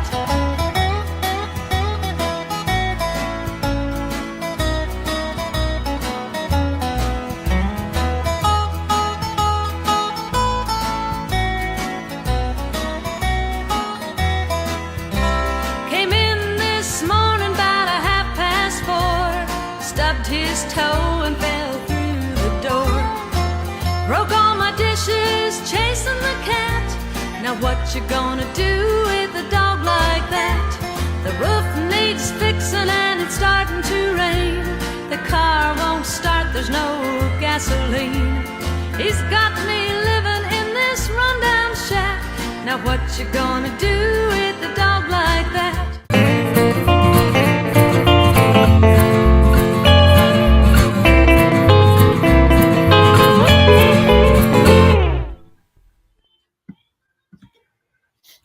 Hey, it's me again, Christopher Burkhardt. We have a cool show coming up for you next Sunday. It's another Deep Roots show. Deep Roots is a compilation of our live series at Campus Jacks in Newport Beach. We put on some great live concerts there, even during the COVID, because we know how to do it healthily, correctly, and safely. Our live series, this show is going to include Albert Lee, the Mastersons, Alice Wallace, and the Hawthorns. Each of these highly successful shows would stand on their own, but you will see the best of these performances next Sunday. Now I urge you to go to our tip jar at stellarjacks.com, where every dollar benefits our musicians who really need your help. They have car payments, they have mortgages, they have groceries, plus Christmas is coming. So open a new browser now so you can stay with our show, but go to stellarjacks.com and make a difference in someone's life.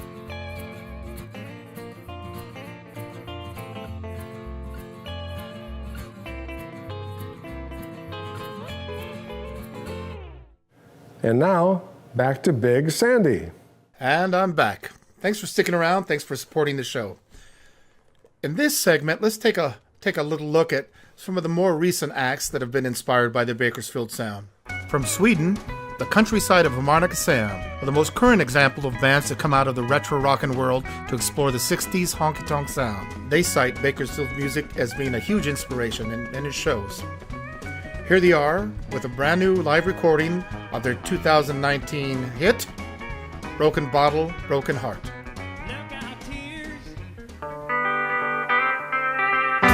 Broken bottle, broken heart. It's hard to stand up straight when everything just falls apart. Now I need a brand new start. 'Cause you know a broken bottle can't heal a broken heart. When I saw you for the last time, I was glad to see you go. You were nothing but a pastime. But how was I supposed to know just how soon I would be lonely and everything would start to crack? Now I know I need you only, and I can never have you back. Broken bottle, broken heart. It's hard to stand up straight when everything just falls apart. Now I need a brand new start. 'Cause you know a broken bottle can heal a broken heart.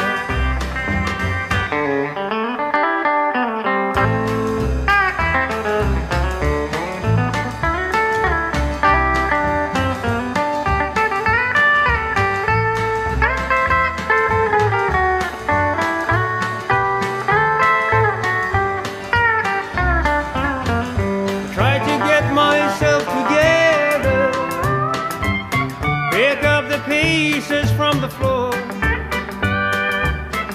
but nothing turns out for the better, and I love you even more. I feel my hand reach for the bottle, I cut it deep on shard glass. I'm headed downward now, full throttle, I don't know how long I'll last. Broken bottle, broken heart.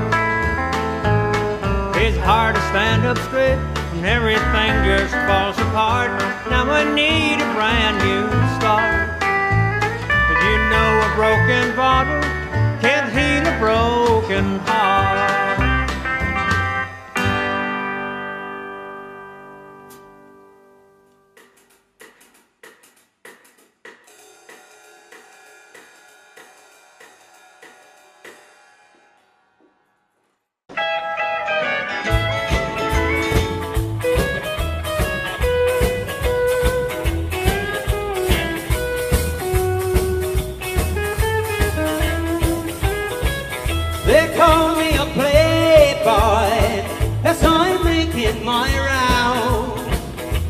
chasing the bright lights at each night spot in town.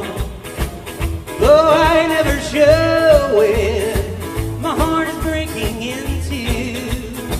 They may call me a playboy, but I'm just lonesome for you. I once had a real love, that was when I had you. Now I'll never feel love with somebody new. This false front I'm wearing is just to cover my blues. They may call me a playboy, but I'm just lonesome for you.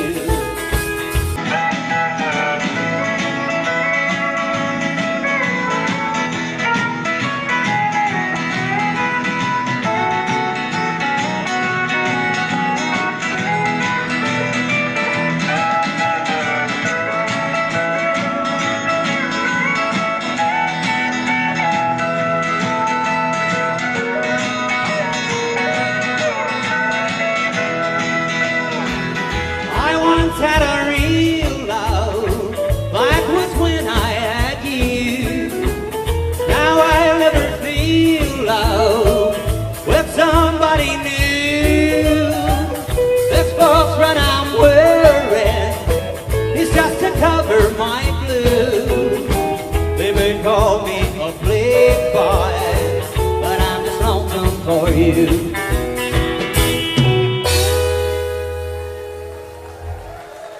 Thank you, folks. Our good pal from Oklahoma City, Jimmy Dale Richardson, right there, with the Win Stewart classic Playboy. And most of that footage you saw of Jimmy on stage was at the Yost Theater in Santa Ana, California, at a concert put on by the man behind this show, Christopher Burkhardt. And now let's take a look and a listen to one of my favorites, the Derailers. The Derailers formed in 1994 in Austin, Texas, led by Tony Villanueva and Brian Holfeld. With a sound heavily influenced by the music of Buck Owens and the Buckaroos, the Derailers have put out some fantastic albums over the years. They continue today, led by Brian, but right now we're going to take a look at them before Tony left the group to join the ministry. Ladies and gentlemen, the Derailers. Just one more time, I'll let you have your way with me. One more time, sweet darling, I'll help set you free. You made me a prisoner and loving you's my crime. But I'll let you have your way just one more time. Just one more time, I'll let you walk back through that door. One more time, from now on I'm keeping score. Your heart is full of poison, but loving you so fine. So I'll let you have your way just one more time. Leave me if you don't need me. Go on and make up your mind. Never again will you hear me say that I'll let you have your way just one more time. 2, 3, 4.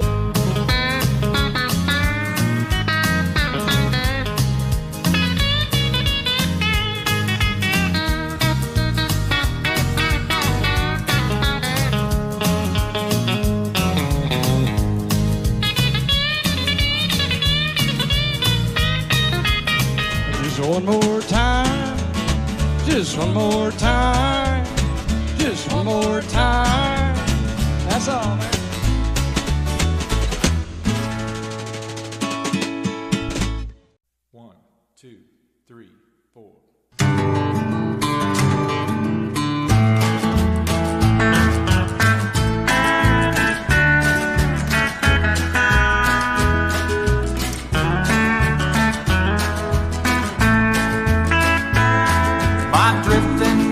Goes back to the spring of '43, when I was just a child in Mama's arms. My daddy plowed the ground and prayed someday he could leave this rundown mortgaged Oklahoma farm. Hey, then one night I heard my daddy saying to my mom, that he'd finally saved enough to go.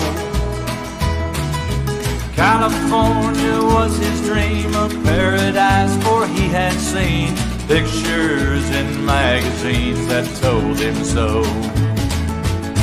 California cotton fields, where labor camps were filled with worried men with broken dreams.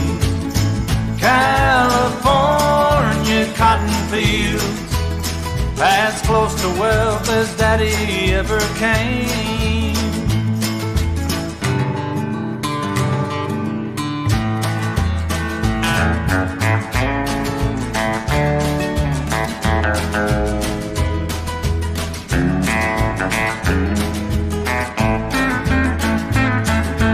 Almost everything we have, the soldier left behind, from a daddy's plow to the fruit that mama canned. Some folks came to say farewell, see what all we had to sell. Some just came to shake my daddy's hand. Hey, the Model A was loaded down in California bound, and a change of luck was just 4 days away. But the only thing that I remember changing for my daddy was when his dark hair turned to silver gray. California cotton fields, where labor camps were filled with worried men with broken dreams.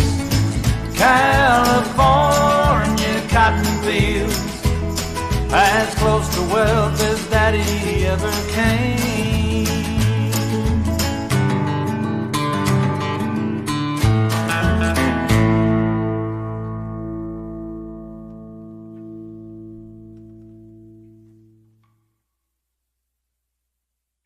Right there. I thought it fitting to end my part of the show with a lockdown performance by a friend of this program, Deke Dickerson, with a Merle Haggard song, California Cotton Fields. That song sums up the story of so many who brought their dreams west in search of a better life, bringing with them their music. It's the story of the Bakersfield Sound. I'll let Merle have the last word with a song that seems rather fitting this year, this season. Stay tuned till the end, but for me, that'll do it. Thank you.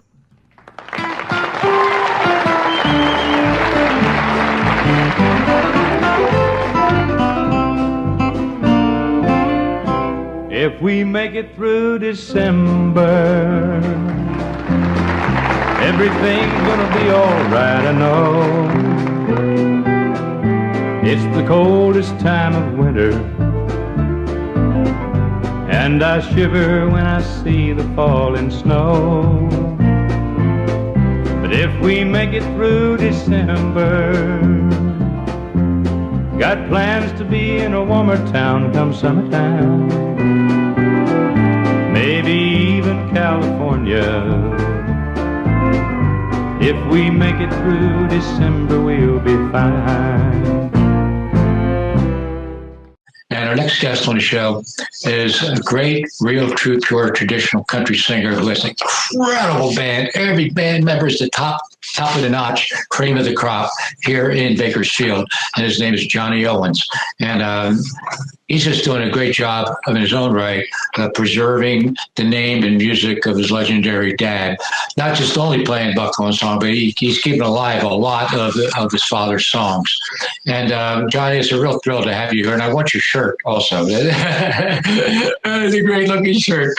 And Johnny was obviously always around music growing up, with many of the country artists visiting his family's home at any given time. Red Simpson, Bill Woods, Billy Mize, a lot of the Buckaroos when Johnny was growing up because of his dad's situation and everything like that. And as for Johnny, you got a drum set, right, at the age when you're only 9 years old, and you played drums for many years also. So was that like become a very serious thing for you, and you got hooked up with playing with bands for a while and stuff like that? Well, I'll tell you, it's funny because Willie Kent, if you remember him, he was the drummer. Mm-hmm. I'm telling you that he was probably the fastest and more instrumentalist of a drummer than probably anybody I knew. He could drum with one stick, usually, or more, probably faster than any other drummer that I knew. And I mean, It was crazy. And I would watch him just with his hand, make this drum stick go a million miles an hour. And so I got a little rubber pad that they used to have you practice on, and a set of sticks, and that's what I got in school. But I'll tell you that my first drum set was, I believe it was 9, and I would play. It was in the corner because out on the old ranch off of Wheat Patch Highway in Bakersfield was a small ranch that my dad shook hands on to get. And unheard of. Of course, you couldn't do that anymore. But, wow, yeah. The thing about it is, this guy made him such a deal of $1,500 is what I understood. I couldn't tell you if that's true or not, but $1,500 for a 20-acre ranch. Needed some fixing up, and the people that would come out there that I got to see, like Tommy Collins and Red Simpson, of course. All I think Red Simpson was there as much as I was, but. It was just, he was there almost every day. I'll tell you, so anyway, the drum set came into play for a little bit and everything else, and that's sort of how I got into the music and stuff. But I'll tell you that out of that old ranch, I'm telling you that all the different people that showed up out there, like Billy Mize and Cousin Herb Henson and Gene Mose, lots of those people that would show up at the ranch just to run through a song that one of them might be doing. It wasn't always necessarily just about my dad or Merle, but it was as a small kid, because I was the youngest of the boys, and so I would sit under a old beat up pool table and watch these guys practice, and not knowing what they were doing. And not understanding what they were doing or anything else until years and years and years, and probably not until about 10 years ago when I started getting into music myself, as far as singing and doing that kind of stuff. I was put on the ranches, and I worked at the ranches. I didn't go on tour, but I got to see a lot of it, and I got to hear a lot of conversations, especially when somebody wanted to talk about what the Bakersfield sound was, and that was, Bakersfield was becoming what they called Nashville West. Nashville was more about controlling what they had, and they wanted it this way and everything else, and a lot of other artists like Merle and my dad, they didn't want that. They didn't want to write a song that they didn't feel. They didn't want to have somebody else running where their song was going to be played and how it was going to be played, and how they actually put the song together. And so a lot of that, I think that's why they never moved there, is because of how they felt it might go, where they were going to tell them, how to write a song and how to put the song together. They were kind of like the pre-outlaw movement. It kind of started in the 70s with Waylon and Willie and Billy Joe Shaver, all those guys like that. They bucked, no pun intended, but bucked the Nashville establishment way. Yeah. They did. I mean, and I think a big thing is, like my dad's songs were more honky tonk. They were more upbeat. They were more just what he wanted. And as the songs came into play, and the hit came, and especially starting in 1962, when this hit started going, he wasn't going to change that, and look at Merle. I was out at Marty's house, Merle's house, watching the trains go through the walls, and him writing a song, the couch, as a little kid, and not understanding what that was all about, and what it was how it was going to come into play at some other time, So it was pretty neat. Marty could really play and sing like his father. Still can to this day. I think he sounds more like him than any of the kids. I get told a lot that I sound like him and everything else. The songs that I think came out of Bakersfield, even though some of them were not from Bakersfield, Harlan Howard came to play. Tommy Collins moved to Bakersfield and followed Dad and Merle to Washington, where Merle played the bass guitar for Dad in the band. And then they all came back. And that's where he had met Don Rich, was in Washington. And that's where Don Rich sort of came into play.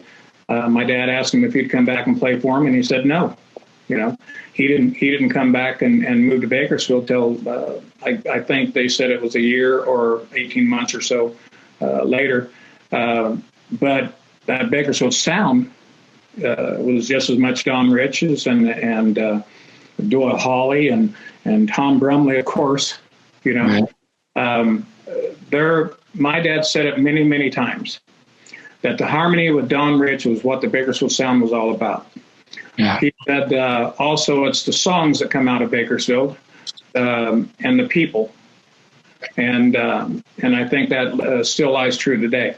I get a great crowd coming to hear the Bakersfield music and stuff, and the Bakersfield sound and what they expect, and that is Buck Owens songs and Merle Haggard songs. Your father was that he actually sang those harmonies himself on his records. Don did the live vocal harmonies, but your dad did the vocal harmonies on the records. That wasn't Don Rich. Right, most of it. Yeah. Yeah. And also, your dad was a really good guitar player himself. I mean, as far as a lead guitar player, usually a front guy doesn't get as much of a chance to do that, as was Merle Haggard. Merle Haggard could play lead guitar pretty well also. But when you're the front man, you don't really need to do that so much. So a lot of people aren't aware of it. But your dad and Merle were capable. My dad did that, practiced really hard, because he came up with a song, and it was called Buck's Polka. I don't know if you remember that song. That song, Don Rich could play 10 times better than my dad. And then when they went to the live performances on it and everything else, my dad wanted to be able to play that. And so they both played that song on stage. And then they put it on a couple of different albums that they had and stuff like that. The only reason why I think my dad got so good at it is because Don Rich was forcing him to. So, you know, put the guitar down and get the fiddle sometimes, because he was a lot better than he was. Well,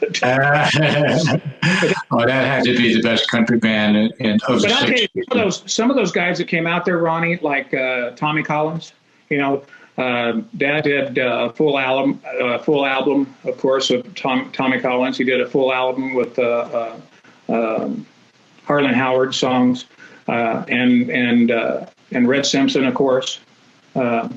The only time that Bakersfield sound came into play is if Dad wanted to put a word in on a song, then he got to say he was a co-writer. So him and Red Simpson would go back and forth on songs all the time and stuff. Red Simpson have almost the song done, but he just couldn't get it there. And my dad would take this line and put it over here and put it over here, and then he was co-writer. So that was the Vegas stuff was crazy back then. I remember going as, I'll say I was 11, 12 years old, and they would play Golden Nugget, play John Esquagas Nugget in Reno, and that tour had Freddie Hart, Tony Booth, David Frizzell, wow, Susan Ray, wow, the Haggard twins. With my guitar and my dreams, I had to try to play and sing in Vegas.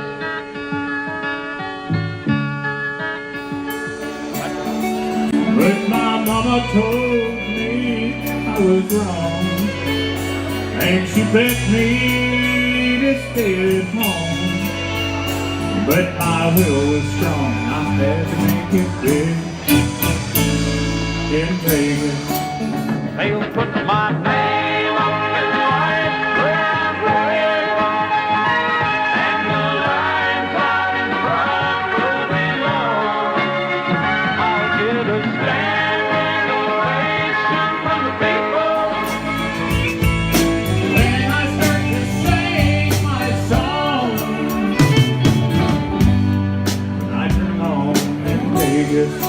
Vegas. Vegas was a big movement for music and pushing people out into places like the Bakersfield Sound or Nashville would pick them up and things like that. Freddie Hart did really well with several different songs and stuff like that. I know Charlie Pride got picked up in Vegas and ended up doing great and stuff. But that Bakersfield Sound and stuff that everybody started getting interested in just took off through all of those and everything else. The Act Naturally thing with the Beatles was pretty cool to me. I thought that was sort of neat. I think Dwight become friends with my dad. My dad was supposed to go out on 3 shows with him. 3. Yeah. He ended up doing 14 months. Wow. Yeah. And of course, Dad in 1968 did Streets of Bakersfield. It went number 1. 1980 he did it with Dwight, and right. It was a great movement. Trying to find me something better here on the streets of Bakersfield. You don't know it, you don't like me. You say you care, that's how I feel. How many years the city should never walk the streets of Bakersfield.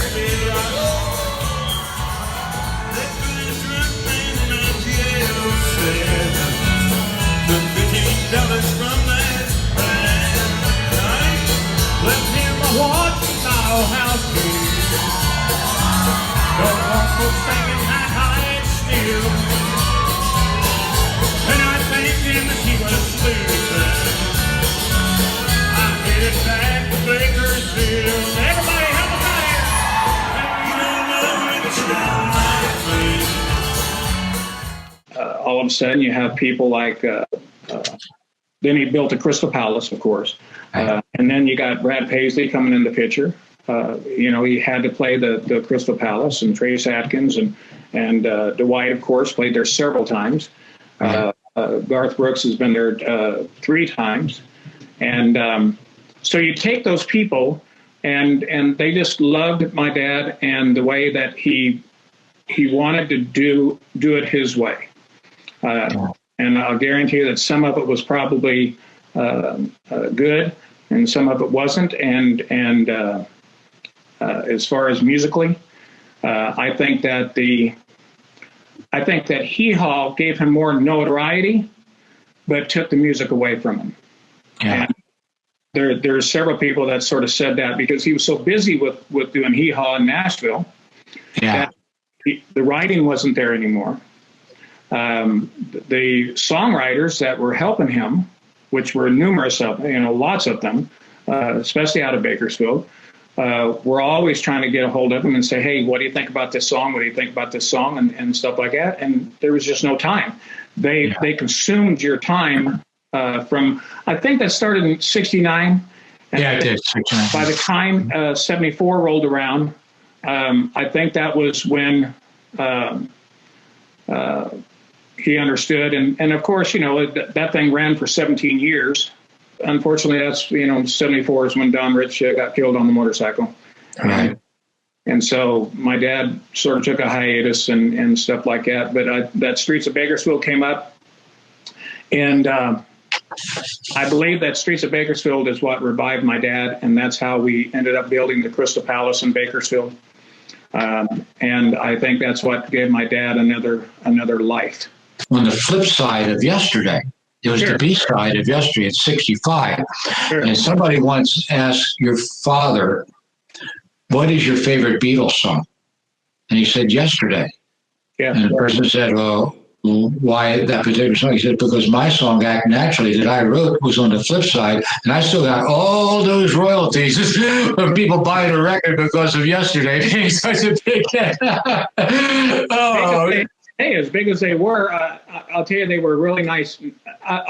It was great to watch Ringo do Act Naturally with him and actually film. They filmed part of it, several different locations and stuff. But Ringo Starr was just, I mean, he was... Well, he loved country music, and he did a country album about 1970, Boco's the Blues, I think it was called. He's trying to do another one, but I don't know. Now, I remember he was going to be playing the Universal Amphitheater. This is about 79 or so in L.A., the big Universal, with his own show, and he hurried up. As soon as he was finished, ran over to Palomino to catch the last set of Ernest Tubb because he wanted to see Ernest Tubb. So that was so cool. Now you have your own band, the Buck Fever Band, and you come down, well, pre-virus days and then after the virus days, I hope, like once a month for a weekend or so to play, because you don't live in Bakersfield anymore. But yeah, so you'll come and you got just an incredible band. The cream of it, just like his dad. Surrounds himself with the cream of the crop that there is here in Bakersfield. And I appreciate it, you guys both. Scott, thank you. Ronnie, thank you very much. Appreciate it. And I'm sure that we'll be talking soon. Oh, you're always family.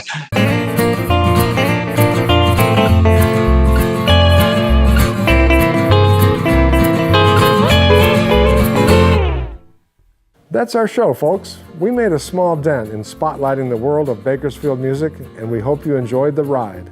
If you liked our show, show your appreciation. Be sure to drop a few bucks in the tip jar at stellarjacks.com. If you're on Venmo, go to Jack's Hideaway. And be sure to share our shows on YouTube at Stellar Jack's channel. That's all. Adios, amigos.